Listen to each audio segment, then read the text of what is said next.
ಎಲ್ರಿಗೂ ನಮಸ್ಕಾರ. ಮಕ್ಕಳ, ನನ್ನ ಹೆಸರು ವಾಣಿ ಅಂತ ಹೇಳಿ. ನಾನು ಸರ್ಕಾರಿ ಪ್ರೌಢಶಾಲೆ ಕುಕ್ಕರಹಳ್ಳಿ ಇಲ್ಲಿ ಇಂಗ್ಲೀಷ್ ಟೀಚರ್ ಆಗಿ ಕೆಲಸ ಮಾಡ್ತಾ ಇದ್ದೀನಿ.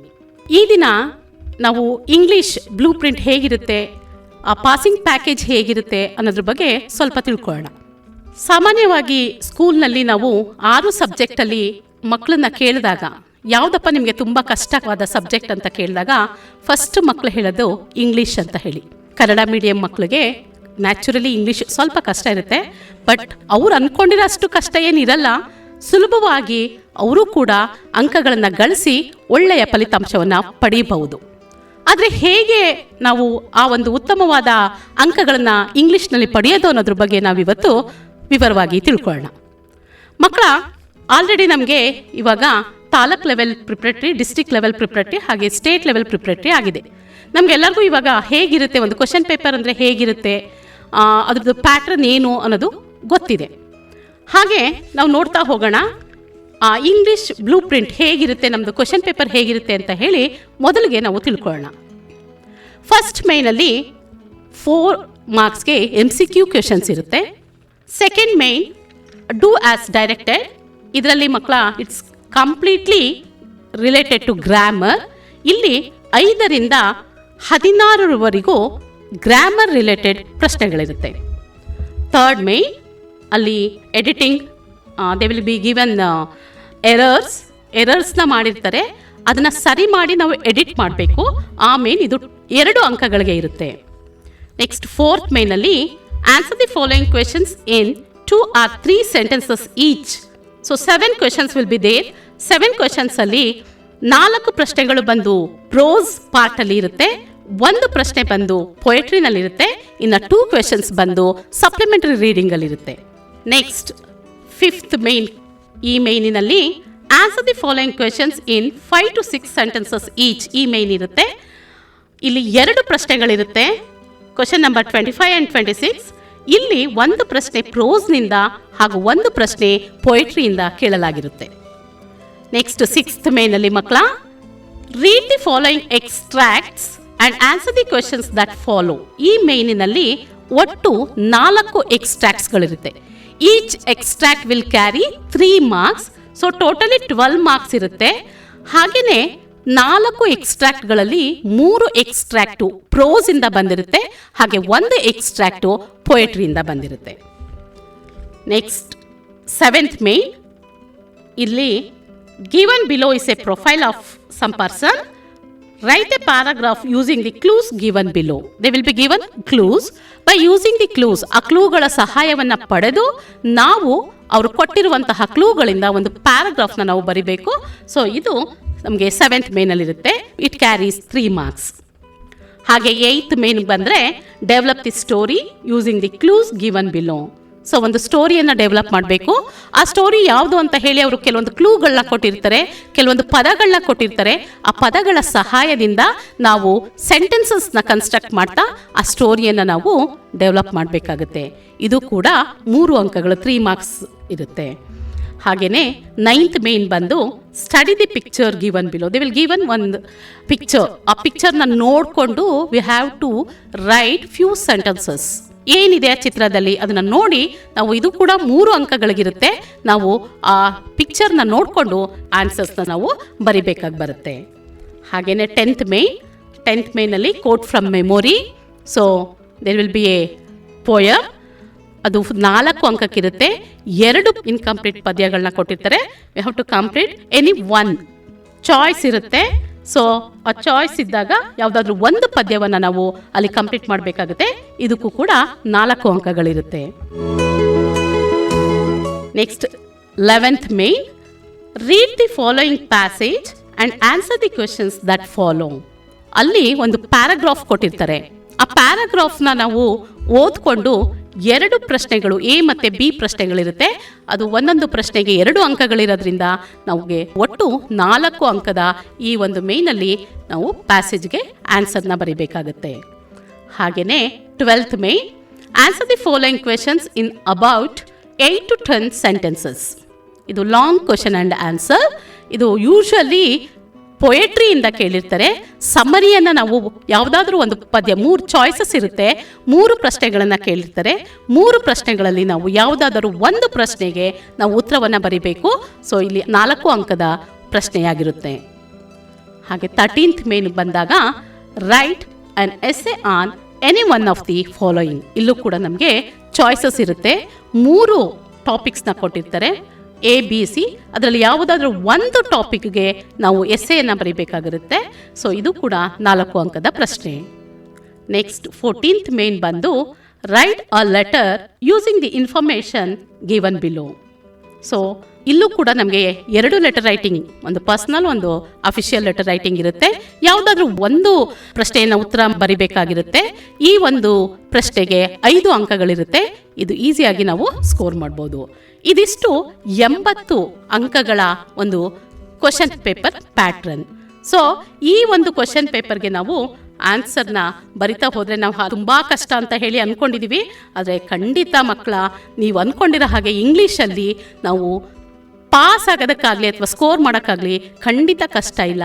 ಕೆಲವೊಂದು ಟೆಕ್ನಿಕ್ಸ್ ಇದೆ, ಅದನ್ನು ನಾವು ಯೂಸ್ ಮಾಡಿಕೊಂಡು ನಾವು ಸ್ಟಡಿ ಮಾಡಿದ್ರೆ ಖಂಡಿತ ನೀವೆಲ್ಲರೂ ಕೂಡ ಒಳ್ಳೆಯ ಅಂಕಗಳನ್ನು ಗಳಿಸ್ತೀರಾ. ಸೊ ನೀವು ರೈಟಿಂಗಲ್ಲಿ 28 ಅಂಕಗಳನ್ನು ಗಳಿಸಲೇಬೇಕು ನಾವು ಪಾಸ್ ಆಗಬೇಕು ಅಂತ ಹೇಳಿದ್ರೆ. ಆ 28 ಅಂಕಗಳನ್ನು ಗಳಿಸೋದಕ್ಕೆ ತುಂಬ ಮಕ್ಕಳು ಕಷ್ಟಪಡ್ತಾನೆ ಇರ್ತಾರೆ. ಆದರೆ ಅವ್ರು ಅಂದ್ಕೊಂಡಿರೋ ಹಾಗೆ ಅಷ್ಟೊಂದು ಕಷ್ಟ ಅಲ್ಲ.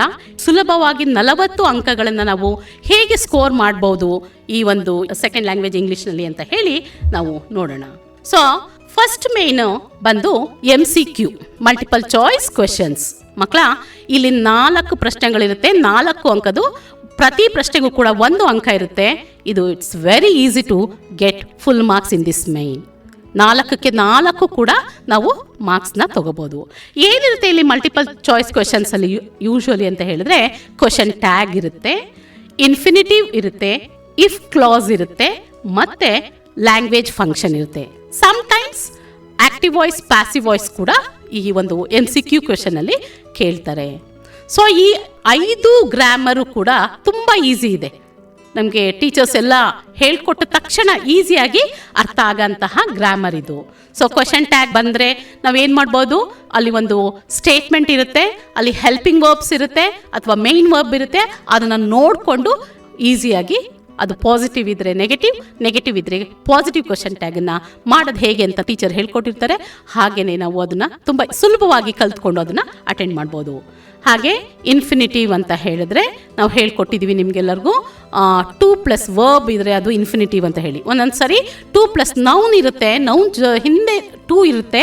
ಅದನ್ನ ಹುಷಾರಾಗಿ ನೋಡ್ಕೋಬೋದು, ತುಂಬ ಸುಲಭ ಇರುತ್ತೆ ಇದು. ಹಾಗಾಗಿ ಇನ್ಫಿನಿಟಿವ್ನ ನಾವು ಆನ್ಸರ್ ಬರಿಬೋದು. ನೆಕ್ಸ್ಟ್ ಇಫ್ ಕ್ಲಾಸಲ್ಲೂ ಕೂಡ ಇಫ್ ಕ್ಲಾಸ್ ಅಂತ ಹೇಳಿದ್ರೆ ಇಲ್ಲಿ ಯೂಶಲಿ ಇಲ್ಲ ವುಡ್ ಹ್ಯಾವ್ ಬರುತ್ತೆ, ಇಲ್ಲ ವುಡಂಟ್ ಹ್ಯಾವ್ ಬರುತ್ತೆ. ನಿಧಾನಕ್ಕೆ ಸೆಂಟೆನ್ಸ್ನ ಅವ್ರು ಅಂಡರ್ಲೈನ್ ಮಾಡಿರುವಂತಹ ವಾಕ್ಯವನ್ನು ನಾವು ಓದ್ತಾ ಹೋದರೆ ಅಥವಾ ಅವ್ರು ಕೊಟ್ಟಿರುವಂತಹ ಡೈಲಾಗ್ನ ನಾವು ಓದ್ತಾ ಹೋದರೆ ನಮಗೆ ಅಲ್ಲಿ ಮೀನಿಂಗ್ನ ನೋಡಿದಾಗ ಗೊತ್ತಾಗುತ್ತೆ ಯಾವ ವಾಕ್ಯದಲ್ಲಿ ವುಡ್ ಹ್ಯಾವ್ ಅಂತ ಬರುತ್ತೆ ಮತ್ತು ಯಾವ ವಾಕ್ಯದಲ್ಲಿ ವುಡಂಟ್ ಹ್ಯಾವ್. ಯೂಶಲಿ 99% ಇಲ್ಲಿ ವುಡ್ ಹ್ಯಾವ್ ಆನ್ಸರ್ ಆಗಿರುತ್ತೆ. ಹಾಗಾಗಿ ಇದು ಮಾರ್ಕ್ಸನ್ನು ಪಡೆಯೋದಕ್ಕೆ ತುಂಬ ಸುಲಭ ಆಗುತ್ತೆ. ಹಾಗೆ ಬಂದು ಲ್ಯಾಂಗ್ವೇಜ್ ಫಂಕ್ಷನ್ ಅಂತ ಹೇಳಿದೆ, ಇದು ಕೂಡ ನಮಗೆ ತುಂಬ ಈಸಿಯಾಗಿ ನಾವು ರೆಕಗ್ನೈಸ್ ಮಾಡ್ಬೋದು. ಅಲ್ಲಿ ಪ್ಲೀಸ್ ಅಂತ ಇದ್ದಾಗ ರಿಕ್ವೆಸ್ಟ್, ಸಾರಿ ಅಂತ ಇದ್ದಾಗ ಅಪಾಲಜಿ, ಪ್ರಶ್ನೆಗಳಿದ್ದಾಗ ಕ್ವೆಶನ್ ಮಾರ್ಕ್ ಇದ್ದಾಗ ಆಸ್ಕಿಂಗ್, ಎನ್ಕ್ವೈರಿಂಗ್, ಈ ಥರ ನಾವು ಯಾವುದೇ ಒಂದು ಅಂಡರ್ಲೈನ್ ಮಾಡಿರುವಂತಹ ವಾಕ್ಯವನ್ನು ನಾವು ಓದಿದಾಗ ಅಲ್ಲಿ ಏನು ಅದನ್ನು ಅರ್ಥ ಮಾಡಿಕೊಂಡ್ರೆ, ನೀವು ಆ ವಾಕ್ಯ ಏನು ಮೀನಿಂಗನ್ನು ಕೊಡ್ತಾ ಇದೆ ಅಂತ ಅರ್ಥ ಮಾಡಿಕೊಂಡ್ರೆ ತುಂಬ ಸುಲಭವಾಗಿ 4 ಚಾಯ್ಸ್ ಇರುತ್ತೆ. ಇಲ್ಲ request, suggestion, advice, asking permission, offering help, ಈ ಥರದ ಹಲವಾರು ಲ್ಯಾಂಗ್ವೇಜ್ ಫಂಕ್ಷನ್ಸ್ನವರು ಆಪ್ಷನ್ಸ್ ಕೊಟ್ಟಿರ್ತಾರೆ. ನಿಮಗೆ ಆ ಆಪ್ಷನ್ಸ್ನ ಯೋಚನೆ ಮಾಡಿ ನೀವು ಆ ವಾಕ್ಯವನ್ನು ಓದಿ ಅರ್ಥ ಮಾಡಿಕೊಂಡ್ರೆ ಖಂಡಿತ ಮಕ್ಕಳೇ ನೀವು ಇದಕ್ಕೆ ಆನ್ಸರ್ನ ಬರಿಬೋದು. ಹಾಗಾಗಿ ಇಂಗ್ಲೀಷ್ ಪಾಸ್ ಆಗಲೇಬೇಕು ಅನ್ನೋರಿಗೆ ಈ ಒಂದು ಫಸ್ಟ್ ಮೇನು ತುಂಬ ಇಂಪಾರ್ಟೆಂಟು ಆ್ಯಂಡ್ ತುಂಬ ಈಸಿನೂ ಕೂಡ. ನಿಮಗೆ 4ಕ್ಕೆ 4 ಅಂಕಗಳನ್ನು ನೀವು ಪಡ್ಕೋಬೋದು. ಇನ್ನು ನೆಕ್ಸ್ಟ್ ಬಂದು ಡೂ ಆಸ್ ಡೈರೆಕ್ಟೆಡ್ ಅಲ್ಲಿ ನಾನು ಹೇಳಿದೆ, ಆ 5 ಪ್ರಶ್ನೆಗಳಿಂದ 16 ಪ್ರಶ್ನೆಗಳವರೆಗೂ ಕಂಪ್ಲೀಟ್ ಗ್ರಾಮರ್ ಇರುತ್ತೆ. ಗ್ರಾಮರ್ ಬಿಟ್ಟು ಇನ್ನೇನೂ ಈ ಪ್ರಶ್ನೆಗಳಲ್ಲಿ ಕೇಳಲ್ಲ. ಸೊ 1 ಅಂಕದ ಪ್ರಶ್ನೆಗಳಿರ್ತವೆ ಇವು. ಸೊ ಈ ಒಂದು ಗ್ರಾಮರಲ್ಲಿ ಸುಲಭವಾಗಿ ನಾನು ಈಸಿಯಾಗಿ ಕಲ್ತ್ಕೊಂಡು ನಾನು ಸ್ಕೋರ್ ಮಾಡಬೇಕು ಅಂತ ಹೇಳಿದ್ರೆ ಯಾವ್ಯಾವ ಮೈನನ್ನು ನಾನು ಕಾನ್ಸಂಟ್ರೇಟ್ ಮಾಡಬೇಕು ಅಂತ ಹೇಳಿದ್ರೆ, collocative word will be very easy. ಎನಲ್ಲಿ ಒಂದು ವರ್ಡ್ ಕೊಟ್ಟಿರ್ತಾರೆ, ಬಿ ನಲ್ಲಿ 4 ವರ್ಡ್ಸ್ನ ಕೊಟ್ಟಿರ್ತಾರೆ. ಅದು ಎನಲ್ಲಿ ಇರುವ ವರ್ಡ್ ಯಾವುದ್ರ ಜೊತೆ ಕೊಲಕೇಟ್ ಆಗುತ್ತೆ ಅಂತ ಹೇಳಿ ನೀವು ಮ್ಯಾಚ್ ಮಾಡಿ ಅದನ್ನು ನೋಡಿ. ಅಂದರೆ ನಾವು ಆ ಒಂದು ಪದ ಡೈಲಿ ಯೂಸೇಜಲ್ಲಿ ಇರಬೇಕು. ನಾವು ಯಾವುದನ್ನ ಯೂಸ್ ಮಾಡ್ತಾ ಇರ್ತೀವಿ ಅಂತ ಹೇಳಿ ನೋಡಿಕೊಂಡು ನಾವು ಅದಕ್ಕೆ ತುಂಬ ಸುಲಭವಾಗಿ ಆನ್ಸರ್ನ ಬರಿಬೋದು. ಹಾಗೆ ಸಿಲಬಿಫಿಕೇಶನ್, ಸೊ ಇದು ಕೂಡ ತುಂಬ ಈಸಿ ಮಕ್ಕಳ. ಸಿಲಬಿಫಿಕೇಶನ್ ಹೇಗೆ ನಾವು ಸ್ಪ್ಲಿಟ್ ಮಾಡಿ ಬರಿತೀವಿ, ಪ್ರೊನೌನ್ಸಿಯೇಷನ್ ಮಾಡಬೇಕಾದ್ರೆ ಎಲ್ಲೆಲ್ಲಿ ಸ್ಪ್ಲಿಟ್ ಮಾಡ್ತೀವಿ ಅನ್ನೋದನ್ನು ಕೌಂಟ್ ಮಾಡಿಕೊಂಡ್ರೆ ತುಂಬ ಸುಲಭವಾಗಿ ಇದು 1 syllable ward, 2 syllables ward, 3 syllables ward. ಯಾವುದೇ ಪ್ರಶ್ನೆಗೆ ಉತ್ತರವನ್ನು ನೀವು ಬರೆಯೋದಕ್ಕೂ ಮುಂಚೆ ಅದರ ಹೆಡ್ಡಿಂಗ್ ನೋಡ್ಕೋಬೇಕು.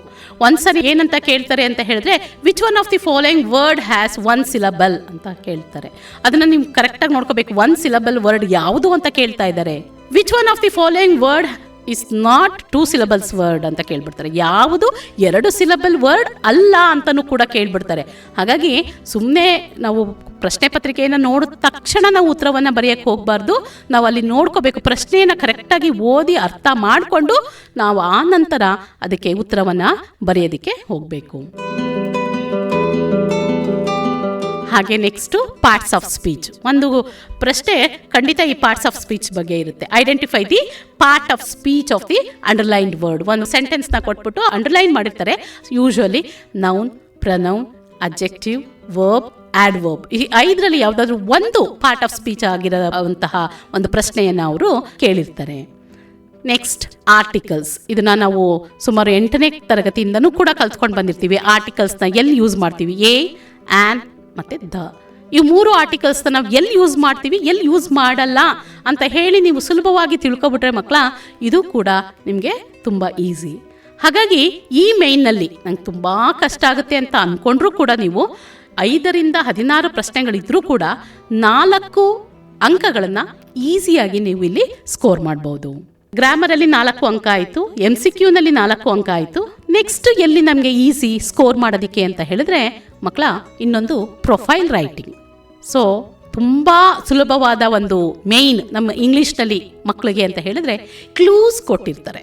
ಅವರೇ ಕೊಟ್ಟಿರುವಂತಹ ಕ್ಲೂಗಳನ್ನು ಯೂಸ್ ಮಾಡಿಕೊಂಡು just we have to frame few sentences. ಆ ಸೆಂಟೆನ್ಸಸ್ ಫ್ರೇಮ್ ಮಾಡೋದು ಕೂಡ ತುಂಬ ಸುಲಭ. ಹೇಗೆ ಮೇಡಮ್ ಮಾಡೋದು ಇದನ್ನ ಅಂತ ಹೇಳಿದ್ರೆ, first sentence it will be this is a paragraph about. ಯಾವ ಪರ್ಸನ್ನ ಕೊಟ್ಟಿರ್ತಾರೆ ಹೆಸರನ್ನ ಅಲ್ಲಿ ಬರೆಯೋದು. ಸೊ ಇದರಲ್ಲಿ 2 ಥರ ಮಾಡ್ಬೋದು. ನೀವು ಪ್ಯಾರಾಗ್ರಾಫ್ ಥರನೂ ಉದ್ದಕ್ಕೆ ಬರ್ಕೊಂಡು ಹೋಗ್ಬೋದು, ಅಥವಾ ನನಗೆ ಕಷ್ಟ ಆಗುತ್ತೆ ಆ ಥರ ಬರೆಯೋದಕ್ಕೆ, ನನಗೆ ಗೊತ್ತಾಗಲ್ಲ, ನಾನು ಪಾಯಿಂಟ್ ವೈಸ್ ಬರೀತೀನಿ. ಯಾಕೆಂದರೆ ಅವರು ಕ್ಲೂನ ಪಾಯಿಂಟ್ ವೈಸೇ ಕೊಟ್ಟಿರ್ತಾರೆ. ಹಾಗಾಗಿ ನಾನು ಹಾಗೆ ಸ್ಟೆಪ್ ಬೈ ಸ್ಟೆಪ್ ಒಂದೊಂದೇ ಬರ್ಕೊಂಡು ಹೋಗ್ತೀನಿ ಅಂದರೂ ಕೂಡ ಅಡ್ಡಿ ಇಲ್ಲ. ಆವಾಗ ನೀವು ಅಲ್ಲಿ ಪ್ಯಾರಾಗ್ರಾಫ್ ಅಂತ ಮೆನ್ಷನ್ ಮಾಡಬೇಡಿ. This is a profile of ಅಂತ ಹೇಳಿ ಅವ್ರ ವ್ಯಕ್ತಿಯ ಹೆಸರನ್ನ ಬರೆದ್ಬಿಟ್ಟು ನೆಕ್ಸ್ಟ್ ಶುರು ಮಾಡಬೇಕು. ಬಾರ್ನ್ ಅಂತ ಇರುತ್ತೆ ನೆಕ್ಸ್ಟ್ ಕ್ಲೂ. ಸೊ ಆ ಬಾರ್ನ್ ಅಂತ ಹೇಳಿ ಅದಕ್ಕೆ ಒಂದು ವಾಕ್ಯವನ್ನು ನೀವು ಮಾಡಬೇಕು. ಹಿ ವಾಸ್ ಬಾರ್ನ್ ಆನ್, ಅಲ್ಲಿ ಜಸ್ಟ್ ಹಿ ಮತ್ತೆ ವಾಸ್ ಸೇರಿಸಿದ್ರೆ ಆಗುತ್ತೆ. Next place of birth, his place of birth was. His qualification. So ಆ ಪ್ರನೌನ್ನ ಹುಡುಗ ಆದರೆ ನಾವೇನು ಮಾಡ್ತೀವಿ, ಹಿಸ್ ಅಂತ ಹೇಳಿ ಸೇರಿಸ್ತೀವಿ. ಅದು ಹುಡುಗಿ ಆದರೆ ಹರ್ ಅಂತ ಹೇಳಿ ಸೇರಿಸ್ತೀವಿ. ಪ್ರನೌನನ್ನು ನಾವು ಕರೆಕ್ಟಾಗಿ ತಿಳ್ಕೊಬಿಡ್ಬೇಕು. ಇನ್ನೊಂದು ಏನು ತಿಳ್ಕೊಬೇಕು ಅಂತ ಹೇಳಿದ್ರೆ, ನಾವು ಹೆಲ್ಪಿಂಗ್ ವರ್ಬ್ನ ಯೂಸ್ ಮಾಡೋದಕ್ಕೆ ಅವರು ಇವಾಗ ಬದುಕಿದಾರಾ ಅಥವಾ ಇಲ್ವಾ ಅನ್ನೋದನ್ನ ಫಾರ್ ಎಕ್ಸಾಂಪಲ್ ಮಹಾತ್ಮ ಗಾಂಧೀಜಿ ಅವ್ರದ್ದು ಪ್ರೊಫೈಲ್ನ ಕೊಟ್ಟರೆ, ಸೊ ಎಲ್ಲ ನಾವು ಏನು ಮಾಡಬೇಕು, ಹೆಲ್ಪಿಂಗ್ ವರ್ಬ್ನ ಪಾಸ್ಟ್ ಫಾರ್ಮ್ದನ್ನೇ ಯೂಸ್ ಮಾಡಬೇಕು. ಸಮ್ ಎಕ್ಸ್ ಪರ್ಸನ್ ಯಾರಾದರೂ ಇವಾಗ ಇರೋರನ್ನ ಕೊಟ್ಟರೆ, ಸಮ್ ಟೀಚರ್, ಡಾಕ್ಟರ್, ಆ ಥರದ ಯಾರ್ದಾರು ಒಬ್ರದನ್ನು ಕೊಟ್ಟರೆ, ಸೊ ಅವರು ಬದುಕಿದ್ದಾರೆ ಅಂತ ಹೇಳಿ ಅಸಂಪ್ಷನ್ನ ಮಾಡಿಕೊಂಡು ನಾವು ಹೆಲ್ಪಿಂಗ್ ವರ್ಬ್ನ ನಾವು ಪ್ರೆಸೆಂಟ್ ಟೆನ್ಸ್ ಯೂಸ್ ಮಾಡಬೇಕಾಗತ್ತೆ. ಅದನ್ನು ನೀವು ಕ್ಲಿಯರಾಗಿ ತಿಳ್ಕೊಬೇಕು. ಪ್ರೆಸೆಂಟ್ ಟೆನ್ಸಲ್ಲಿ ನಾನು ಈಸ್ ಮತ್ತು ಆರನ್ನು ಯೂಸ್ ಮಾಡ್ತೀನಿ. ಸಿಂಗ್ಯುಲರಲ್ಲಿ ಈಸ್ ಯೂಸ್ ಮಾಡ್ತೀನಿ, ಪ್ಲೂರಲ್ ಬಂದರೆ ಆರ್ ಯೂಸ್ ಮಾಡ್ತೀನಿ. ಹಾಗೆಯೇ ಬದುಕಿಲ್ಲ ಅವರು ಅಂತ ಹೇಳಿದ್ರೆ ನಾನು ಪಾಸ್ಟ್ ಫಾರ್ಮ್ ಹೆಲ್ಪಿಂಗ್ ವರ್ಬ್ಸ್ನ ಯೂಸ್ ಮಾಡ್ತೀನಿ. ಸೊ ಪಾಸ್ಟ್ ಫಾರ್ಮ್ದು ವಾಸ್ ಮತ್ತು ವರ್, ಸಿಂಗ್ಯುಲರ್ ಇದ್ದರೆ ವಾಸ್ ಮತ್ತು ಪ್ಲೂರಲ್ ಇದ್ದರೆ ವರ್ನ ಯೂಸ್ ಮಾಡಬೇಕು ಅನ್ನೋದನ್ನು ನಾವು ಕ್ಲಿಯರ್ ಆಗಿ ಅದನ್ನು ನೋಡಿದ ತಕ್ಷಣ ಯಾರ್ದು ಪ್ರೊಫೈಲ್ ಕೊಟ್ಟಿದ್ದಾರೆ ಅಂದ ತಕ್ಷಣ ಅದು ನಮ್ಮ ತಲೆಗೆ ಬರಬೇಕು. ಆಮೇಲೆ ಒಂದಾದ ನಂತರ ಒಂದು ಸೊ ಆ ಒಂದು ಕ್ಲೂ ಏನು ಕೊಟ್ಟಿದ್ದಾರೆ, ಕ್ವಾಲಿಫಿಕೇಷನ್ ಆಗಿರ್ಬೋದು, ಪ್ರೊಫೆಷನ್ ಆಗಿರ್ಬೋದು, ರೀಸನ್ ಫಾರ್ ಪಾಪ್ಯುಲಾರಿಟಿ ಆಗಿರ್ಬೋದು, ಅವಾರ್ಡ್ಸ್ ಆಗಿರ್ಬೋದು, ಬುಕ್ಸ್ ಆಗಿರ್ಬೋದು.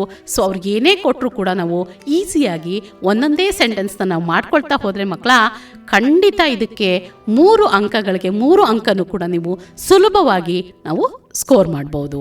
ಸೊ ಇಲ್ಲಿ ನಮಗೆ 28 ಅಂಕಗಳನ್ನ ಗಳಿಸೋದಕ್ಕೆ ತುಂಬ ಕಷ್ಟ ಅಂತ ಇರೋ ಮಕ್ಕಳು ಈಸಿಯಾಗಿ 3 ಅಂಕನ ಗಳಿಸ್ಬೋದು. ಸೊ ಇವಾಗ MCQ 4 ಆಯಿತು, ಗ್ರಾಮರ್ 4 ಆಯಿತು, ಹಾಗೆ ಪ್ರೊಫೈಲ್ ರೈಟಿಂಗ್ ಕೂಡ 3 ಆಯಿತು ಮಕ್ಕಳ. ನೆಕ್ಸ್ಟ್ ಮೇಯ್ನ್ ಯಾವುದು ಮ್ಯಾಮ್ ನಮಗೆ ತುಂಬ ಈಸಿಯಾಗಿ ಸ್ಕೋರ್ ಮಾಡೋದು ಅಂತ ಹೇಳಿದ್ರೆ, ನಾವು ಬಿಗಿನಿಂಗಿಂದನೂ ಕಲಿತಾ ಬಂದಿರ್ತೀವಿ, ಅದು ಕೋಟ್ ಫ್ರಮ್ ಮೆಮೊರಿ. ಸೊ ಪದ್ಯಗಳು, poems. So we are having only 2 poems to learn. So one is quality of mercy and another one is the blind boy, isn't it? So ಇವೆರಡೇ ಪದ್ಯನ ನಾವು ಕಲಿಬೇಕಾಗಿರೋದ್ರಿಂದ ಈ ಎರಡಕ್ಕೂ ಕೂಡ ಚಾಯ್ಸ್ ಇರುತ್ತೆ. ಇಲ್ಲ ಕ್ವಾಲಿಟಿ ಆಫ್ ಮರ್ಸಿಯನ್ನು ಬರಿಬೋದು ಅಥವಾ ದಿ ಬ್ಲೈಂಡ್ ಬಾಯ್ ಬರೋದು. ನನಗೆ ಯಾವುದು ಈಸಿ, ನಂಗೆ ತುಂಬ ಚೆನ್ನಾಗಿ ಯಾವ್ದು ಬರುತ್ತೆ. ಸಾಮಾನ್ಯವಾಗಿ ಕ್ವಾಲಿಟಿ ಆಫ್ ಮರ್ಸಿ ಸ್ವಲ್ಪ ಸ್ಪೆಲ್ಲಿಂಗ್ ಮಿಸ್ಟೇಕ್ಸ್ ಜಾಸ್ತಿ ಮಾಡೋದ್ರಿಂದ ಐ ಥಿಂಕ್ ನನಗೆ ದಿ ಬ್ಲೈಂಡ್ ಬಾಯ್ ಮಕ್ಕಳು ಕಲಿತ್ರೆ ತುಂಬ ಈಸಿ ಆಗಿರುತ್ತೆ ನಿಮಗೆ ಬರೆಯೋದಕ್ಕೆ. ಮತ್ತು ಅದನ್ನು ತುಂಬ ರಾಗವಾಗಿ ಹಾಡೋದನ್ನು ಕೂಡ ನಮಗೆ ಸ್ಕೂಲ್ಗಳಲ್ಲಿ ನಿಮ್ಮ ಟೀಚರ್ಸು ಹೇಳ್ಕೊಟ್ಟಿರೋದ್ರಿಂದ ನಿಮಗೆ ಈಸಿ ಟು ರಿಮೆಂಬರ್, ನೀವು ಮರೆಯಲ್ಲ, ಅದನ್ನು ತುಂಬ ಚೆನ್ನಾಗಿ ನೆನ್ಪಿಟ್ಕೋಬೋದು. ಹಾಗೆಯೇ ಪ್ರತಿಯೊಂದೂ ಕೂಡ ಒಂದು ಪದನೂ ಕೂಡ ಮಿಸ್ ಮಾಡದೆ ವಿತೌಟ್ ಎನಿ ಸ್ಪೆಲ್ಲಿಂಗ್ ಮಿಸ್ಟೇಕ್ಸ್ ನೀವು ಈ ಪದ್ಯವನ್ನು ಬರಿಬೋದು. ಯಾವುದೇ ಸ್ಟ್ಯಾಂಜವನ್ನು ಕೊಡಲಿ, 5 ಸ್ಟ್ಯಾಂಜ ಇದೆ ದಿ ಬ್ಲೈಂಡ್ ಬಾಯಲ್ಲಿ, ಅದನ್ನು ಯಾವುದೇ ಕೊಟ್ಟರು ಕೂಡ ಈಸಿಯಾಗಿ ನೀವು ಕಲ್ತ್ರೆ ಖಂಡಿತ ಕಲ್ತಿರ್ತೀರ. ಎಲ್ಲ ಮಕ್ಕಳು ಕೂಡ ಫಸ್ಟ್ ಕಲಿಯೋದೇ ಈ ಪದ್ಯವನ್ನು. ಹಾಗಾಗಿ ಈ ಪದ್ಯದಲ್ಲಿ ಸುಲಭವಾಗಿ ಮಕ್ಕಳ ನಾವು 4 ಅಂಕಗಳನ್ನು ಪಡ್ಕೋಬೋದು. ನೆಕ್ಸ್ಟ್ ಬಂದು passage. So read the following passage and answer the questions that follow. ಈ ಮೇಯ್ನಲ್ಲಿ ಮಕ್ಕಳ ಸುಲಭ, ತುಂಬ ಸುಲಭವಾಗಿ ನಾವು 4 ಅಂಕಗಳನ್ನು ಪಡ್ಕೋಬೋದು. ಏನಪ್ಪ ಅಂತ ಹೇಳಿದ್ರೆ, ಪ್ಯಾಸೇಜ್ ಓದಬೇಕು. ಪ್ಯಾಸೇಜನ್ನು 1 ಅಲ್ಲ 2 ಸಾರಿ 3 ಬಾರಿ ನಾವು ಓದಿ ಆ ಪ್ಯಾಸೇಜನ್ನು ಅರ್ಥ ಮಾಡ್ಕೋಬೇಕು. ನಾವು ಯಾವುದ್ರ ಬಗ್ಗೆ ಕೊಟ್ಟಿದ್ದಾರೆ ಆ ಪ್ಯಾಸೇಜ್ನ ಅಂತ ಹೇಳಿ ಫಸ್ಟ್ ಅರ್ಥ ಮಾಡ್ಕೊಂಡ್ರೆ then you can read the questions given. ಆ ಕ್ವೆಶನ್ಸ್ನ ಫಸ್ಟ್ ಅರ್ಥ ಮಾಡ್ಕೋಬೇಕು, ಏನು ಪ್ರಶ್ನೆಯನ್ನು ಕೇಳಿದ್ದಾರೆ ಅಂತ. ಆ ಕ್ವೆಶನ್ಸ್ನ ನೀವು ಓದಿ ಅರ್ಥ ಮಾಡಿಕೊಂಡು ಮತ್ತೆ ನಂತರ ನೀವು ಪ್ಯಾಸೇಜನ್ನು ಓದಿದ್ರೆ ಖಂಡಿತ ನಿಮಗೆ ಉತ್ತರ ಬೇಗ ಸಿಕ್ಕುತ್ತೆ. ಕೆಲವರು ಏನು ಅಂದ್ಕೊಂಡಿದ್ದಾರೆ, ಕೆಲವು ಮಕ್ಕಳು ಏನು ಅಂದ್ಬಿಡ್ತಾರೆ, first half question A, second half question B ಅಂತ ಹೇಳಿ ಬ್ಲೈಂಡಾಗಿ ಬರೆಯೋಕ್ಕೆ ಹೋಗ್ತಾರೆ. ಖಂಡಿತ ಆ ತಪ್ಪನ್ನು ಮಾಡೋಕ್ಕೆ ಹೋಗಬೇಡಿ. ನೀವು ಪ್ರಶ್ನೆಯಲ್ಲಿರುವಂತಹ ಕೀವರ್ಡ್ಸ್ ಪ್ಯಾಸೇಜಲ್ಲಿ ಎಲ್ಲಿದೆ ಅಂತ ನೋಡಿ. ಸಮ್ಟೈಮ್ಸ್ ಬಿಗೆ ಫಸ್ಟ್ ಹಾಫಲ್ಲಿರುತ್ತೆ ಆನ್ಸರು, ಎಗೆ ಸೆಕೆಂಡ್ ಹಾಫಲ್ಲಿರುತ್ತೆ.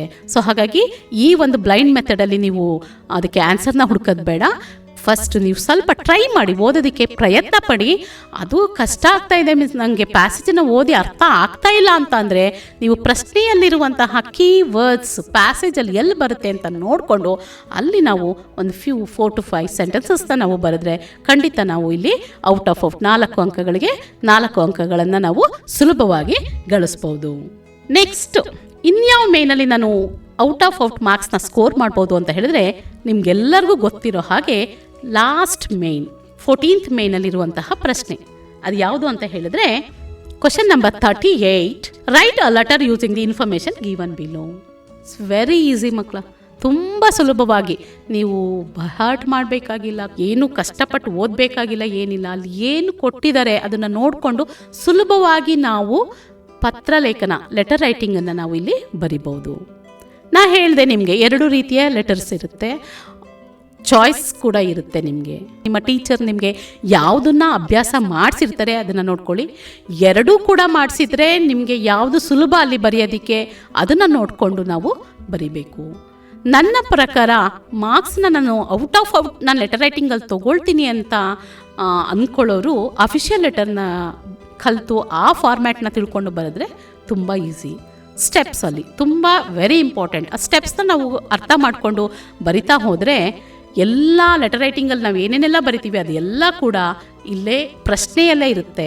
ಆ ಪ್ರಶ್ನೆಯಲ್ಲಿ ಇರೋದನ್ನು ನಾವು ಹೇಗೆ ಆ ಸ್ಟೆಪ್ಸಲ್ಲಿ ನಾವು ಹಾಕಬೇಕು ಅನ್ನೋದನ್ನು ನಾವು ತುಂಬ ಪ್ರಾಕ್ಟೀಸ್ ಮಾಡಬೇಕು. ಇಲ್ಲಿ ಒಂದು 5-6 ಲೆಟರ್ಸ್ನ ನೀವು ಬರಿತಾ ಹೋದರೆ ಖಂಡಿತ ನೀವು ನೆಕ್ಸ್ಟ್ ನೀವೇ ನಿಮ್ಮ ಫ್ರೆಂಡ್ಸ್ಗೆ ಹೇಳ್ಕೊಡೋ ಅಷ್ಟು ಅಭ್ಯಾಸ ನಿಮ್ಗೆ ಆಗುತ್ತೆ. ತುಂಬ ಚೆನ್ನಾಗಿ ನೀವು ಬರಿತೀರಾ. ಸೊ ಈ ಲೆಟರ್ ರೈಟಿಂಗಲ್ಲಿ ಸ್ಟೆಪ್ಸ್ ಅಂದರೆ ಹೇಗೆ ಬರೆಯೋದು ಏನು ಅಂತ ಹೇಳಿ ನಿಮ್ಗೆ ಗೊತ್ತಿರಬೇಕು. ಫಸ್ಟು ಫ್ರಮ್ ಅಡ್ರೆಸ್ ಇರುತ್ತೆ, then date, and then to address, and then respected sir, ನಾವು ಹಾಗೆ ಪ್ರಾಕ್ಟೀಸ್ ಮಾಡಿಬಿಡ್ಬೇಕು, ಇನ್ನೇನು ಪದನೂ ಯೂಸ್ ಮಾಡಬಾರ್ದು. Respected sir, you should learn the spellings of respected sir there. ಅದನ್ನು ಬರೆದು ಕಲ್ತ್ಬಿಡ್ಬೇಕು, ನನಗೆ ರೆಸ್ಪೆಕ್ಟೆಡ್ ಅನ್ನೋದನ್ನು ನಂಗೆ ಸ್ಪೆಲ್ಲಿಂಗ್ ಬರಲೇಬೇಕು ಅಂತ ಹೇಳಿ.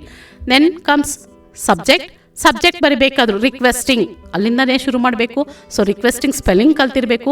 So learning spelling is very important. ಯಾಕೆಂದರೆ ನಿಮಗೆ ತುಂಬ ಕಷ್ಟ ಆಗ್ತಾ ಇರುತ್ತೆ, ಅಲ್ಲಿ ಬಾಯಲ್ಲಿ ಹೇಳ್ತಾ ಇರ್ತೀರಾ, ಬಟ್ ಬರೆಯೋದಕ್ಕೆ ನಿಮಗೆ ತುಂಬ ಕಷ್ಟ ಆಗ್ತಿರೋದ್ರಿಂದ ನೀವು ಕಲಿಬೇಕಾದ್ರೇ ಏನು ಮಾಡಬೇಕು ಅಂತ ಹೇಳಿದ್ರೆ ಸ್ಪೆಲ್ಲಿಂಗ್ ಸಮೇತ ನೀವು ಸ್ಪೆಲ್ಲಿಂಗ್ ಕಲ್ತ್ಕೊಂಡು ಅಲ್ಲೇ ಪ್ರಾಕ್ಟೀಸ್ ಮಾಡಬೇಕಾದ್ರೆ ರಿಕ್ವೆಸ್ಟಿಂಗ್ ಅಂದರೆ ಬಂದ್ಬಿಡ್ಬೇಕು ನಿಮಗೆ ಸ್ಪೆಲ್ಲಿಂಗ್ ಏನು ಅಂತ ಹೇಳಿ. ಸೊ ಸಬ್ಜೆಕ್ಟು ಕೂಡ ಅಲ್ಲೇ ಇರುತ್ತೆ, ಲೆಟರ್ ರೈಟಿಂಗಲ್ಲೇ ಇರುತ್ತೆ. ಅದನ್ನು ಹೇಗೆ ಬರ್ಕೋಬೇಕು ಅನ್ನೋದನ್ನು ನೀವು ಪ್ರಾಕ್ಟೀಸ್ ಮಾಡಿರಬೇಕು. And then comes body of the letter. ನಿಮಗೆ ಬಾಡಿ ಆಫ್ ದಿ ಲೆಟರ್ ತುಂಬ ಅಫಿಷಿಯಲ್ ಲೆಟರ್ ತುಂಬ ಈಸಿ ಮಕ್ಕಳ. ಸೊ ಸ್ಟಾರ್ಟಿಂಗ್ ಒಂದು ಸೆಂಟೆನ್ಸು ಮತ್ತು ಎಂಡಿಂಗ್ ಸೆಂಟೆನ್ಸ್ನ ನೀವು ಕಲ್ತ್ಬಿಟ್ರೆ ಮಧ್ಯದನ್ನ ನೀವು ಅವರೇ ಕೊಟ್ಟಿರೋದನ್ನ ಬರ್ಕೊಂಡು ಹೋಗ್ತೀರಾ. ಹೇಗೆ for example, with reference to the above subject we have to start like this. ಒಂದು ಫಸ್ಟ್ ಸೆಂಟೆನ್ಸ್ನ ಈಗ ಶುರು ಮಾಡೋಣ. With reference to the above subject I am studying in. ಅವ್ರು ಏನು ಕೊಟ್ಟಿದ್ರೆ ಯಾವ ಕ್ಲಾಸು, ಊರು ಎಲ್ಲ ಅಲ್ಲಿ ಹಾಕಬೇಕಾಗತ್ತೆ.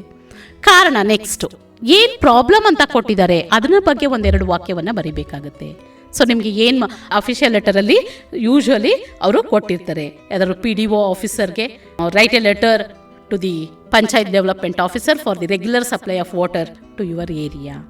ಸೊ ಅವಾಗ ನಿಮಗೆ ವಾಟರ್ ಪ್ರಾಬ್ಲಮ್ ಏನಿದೆ ಅದನ್ನು ಹೇಗೆ ಸಾಲ್ವ್, ಒಂದೆರಡು ಸೆಂಟೆನ್ಸ್ ಅಂತ ನೀವು ಅದನ್ನೇ ನೋಡಿಕೊಂಡು ಬರಿಬೋದು. ಮತ್ತು ಅದನ್ನು ಎಂಡ್ ಮಾಡಬೇಕು. ಎಂಡ್ ಮಾಡೋದು ಹೇಗೆ? I hope you will do the needful and oblige. ಪ್ರತಿಯೊಂದು ಲೆಟರ್ಗೂ ಬಿಗಿನಿಂಗ್ ಒಂದು ಸೆಂಟೆನ್ಸು ಮತ್ತು ಎಂಡಿಂಗ್ ಒಂದು ಸೆಂಟೆನ್ಸ್ನ ನೀವು ಈ ಥರ ಒಂದು ಮಾಡೋದನ್ನು ಕಲ್ತ್ಕೊಂಡ್ರೆ ಮಿಡಲಲ್ಲಿ ಏನು ಬರಿಬೇಕು, ಅಲ್ಲಿ ಏನು ಲೆಟರಲ್ಲಿ ಕೊಟ್ಟಿರ್ತಾರೆ ಅದನ್ನು ಬರೆಯೋದನ್ನು ನಾವು ಕಲ್ತ್ಕೋಬೇಕಾಗತ್ತೆ. So next thanking you. So again you have to learn the spelling of thanking you. Yours faithfully, sometimes obediently. So ನಿಮಗೆ ಟೀಚರ್ ಹೇಳ್ಕೊಟ್ಟಿರ್ತಾರೆ ಒಬೀಡಿಯೆಂಟ್ಲಿನ ನಾನು ಎಲ್ಲಿ ಯೂಸ್ ಮಾಡಬೇಕು, ಫೇತ್ಫುಲಿ ನಾನು ಎಲ್ಲಿ ಯೂಸ್ ಮಾಡಬೇಕು ಅಂತ ಹೇಳುತ್ತೆ. ಹಾಗೆ ನೆಕ್ಸ್ಟ್ ಸಿಗ್ನೇಚರ್. ಇದು ಸ್ಟೆಪ್ಸ್, ಇದು from date to respected sir, subject, body of the letter, thanking you, yours faithfully, signature. So ಆ ಲೆಟರಲ್ಲಿ ಸೈನ್ ಮಾಡಬೇಕಾದ್ರೂ ಕೂಡ ನಿಮ್ಮ ಹೆಸರನ್ನ ನೀವು ಬರೆಯೋ ಹಾಗಿಲ್ಲ, ಅಲ್ಲಿ ಕೊಟ್ಟಿರ್ತಾರೆ ಇಮ್ಯಾಜಿನ್ ದಟ್ ಯು ಆರ್ ಅಂತ ಹೇಳಿ ಹೆಸರನ್ನ ಅವರೇ ಕೊಟ್ಟಿರ್ತಾರೆ. ಒಂದು ಹುಡುಗನ ಹೆಸರು ಮತ್ತು ಒಂದು ಹುಡುಗಿಯ ಹೆಸರನ್ನ ಕೊಟ್ಟಿರ್ತಾರೆ. ಅದೇ ಹೆಸರನ್ನ ನಾವು ಲೆಟರ್ ರೈಟಿಂಗಲ್ಲಿ ಯೂಸ್ ಮಾಡಬೇಕಾಗುತ್ತೆ ಮಕ್ಕಳ. Be careful. ನೀವು ಏನಾದರೂ ನಿಮ್ಮ ಹೆಸರನ್ನ ಮರೆತು ನಿಮ್ಮ ಶಾಲೆ, ನಿಮ್ಮ ಅಡ್ರೆಸ್ನ ಬರೆದ್ರೆ ಖಂಡಿತ ನೀವು ಮಾರ್ಕ್ಸ್ನ ಕಳ್ಕೊಬೇಕಾಗುತ್ತೆ. ಹಾಗಾಗಿ ನಾನು ಹೇಳಿದ್ದೀನಿ, ಇದನ್ನು ಚೆನ್ನಾಗಿ ಪ್ರಾಕ್ಟೀಸ್ ಮಾಡಬೇಕು. ನೀವು ಎಷ್ಟು ಪ್ರಾಕ್ಟೀಸ್ ಮಾಡ್ತೀರೋ ಅಷ್ಟು ಪರ್ಫೆಕ್ಟ್ ಆಗುತ್ತೆ ಇದು. ಸೊ ತುಂಬ ಸುಲಭ, ಯಾವುದೇ ಒಂದು ಕಷ್ಟಪಡದೆ 5ಕ್ಕೆ 5 ಅಂಕಗಳನ್ನು ಕೂಡ ನೀವು ಇಲ್ಲಿ ಪಡ್ಕೋಬೋದು. ಹಾಗಾಗಿ ಈ ಒಂದು 28 ಮಾರ್ಕ್ಸ್ನ ತೆಗೆಯೋದಕ್ಕೆ ಸ್ಟ್ರಗಲ್ ಮಾಡ್ತಿರೋ ಸ್ಟೂಡೆಂಟ್ಸ್ಗೆ ಈ ಒಂದು main letter writing, so question number 38 main ಬಂದು 14th ಮೇನ್, ಇದು ತುಂಬ easy to score.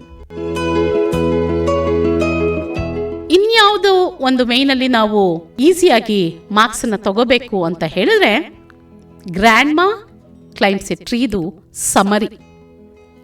Very easy. ಬಿಗಿನಿಂಗಿಂದ ನಾವು ಈ ಒಂದು ಸಮರಿಯನ್ನು ಪ್ರಾಕ್ಟೀಸ್ ಮಾಡ್ತಾನೇ ಬಂದಿರ್ತೀವಿ. ಆ್ಯಕ್ಚುಲಿ ಇನ್ ಡೀಟೇಲ್ ಒಂದು 13 to 14 ಪಾಯಿಂಟ್ಸ್ ಇರೋಂತಹ ಒಂದು ಸಮರಿನೂ ಕೂಡ ಇದೆ. ಅದನ್ನು ಕಲಿಯೋದಕ್ಕೆ ನಮ್ಮ ಮಕ್ಕಳು ತುಂಬ ಕಷ್ಟಪಡ್ತಾರೆ. ಆಗದೇ ಇಲ್ಲ ಅವ್ರಿಗೆ. 4-5 ವಾಕ್ಯ ಕಲಿಯೋ ಅಷ್ಟೊತ್ತಿಗೇ ಅವ್ರಿಗೆ ಸುಸ್ತಾಗ್ಬಿಡ್ತಾರೆ. ಅವ್ರಿಗೆ ಆಗದೇ ಇಲ್ಲ, ಅದು ಹೋಗೋದೇ ಇಲ್ಲ. ಒಂದು ಕಲ್ತ್ರೆ ಇನ್ನೊಂದು ಮರ್ತು ಹೋಗ್ತಾ ಇರುತ್ತೆ. ಅಂಥವ್ರಿಗೋಸ್ಕರನೇ ನಾವು ಏನು ಮಾಡಿದ್ದೀವಿ ಅಂತ ಹೇಳಿದ್ರೆ ಒಂದು ಶಾರ್ಟಾಗಿ ಸೆಂಟೆನ್ಸಸ್ನ ಶಾರ್ಟ್ ಮಾಡಿ ಕಲಿಯೋದಕ್ಕೆ ಈಸಿ ಆಗಬೇಕು ಅವ್ರಿಗೆ. At least they should get 3 out of 4 marks. 4 ಅಂಕನೂ ನಮ್ಗೆ ಸಿಗಲಿಲ್ಲ ಅಂತ ಹೇಳಿದ್ರೆ ಅಟ್ಲೀಸ್ಟ್ ನಾನು 3 ಅಂಕನಾರು ನಾನು ಪಡ್ಕೋತೀನಿ ಅಂತ ಹೇಳಿ ಒಂದು ಸುಲಭವಾಗಿ ಒಂದು 10-11 ಪಾಯಿಂಟ್ ಇರುವಂತಹ ಒಂದು ಸಮರಿನೂ ಕೂಡ ನಾವೆಲ್ಲ ಮಕ್ಕಳಿಗೆ ಪ್ರಾಕ್ಟೀಸ್ ಮಾಡಿಸ್ತಾ ಇದ್ದೀವಿ. ಆ ಸಮರಿ ತುಂಬ ಈಸಿ. ಒಂದೊಂದೇ ಚಿಕ್ಕ ಪುಟ್ಟ ವಾಕ್ಯಗಳಿರುತ್ತೆ. ತುಂಬ ಕಷ್ಟಕರವಾದ ವರ್ಡ್ಸ್ನ ನಾವು ಅದರಲ್ಲಿ ಹಾಕಲ್ಲ, ಮೀನಿಂಗ್ಫುಲ್ ಆಗಿರುತ್ತೆ. ಅಂಥ ಒಂದು ಸಮರಿಯನ್ನು ಕಲಿತು ಕೂಡ ಮಕ್ಕಳು, ನಾನು ಹೇಳಿದ್ನಲ್ಲ ಹಾಗೆ, ಔಟ್ ಆಫ್ 4 ಅಲ್ದಿದ್ರು ಕೂಡ at least they can get 3 marks in this main.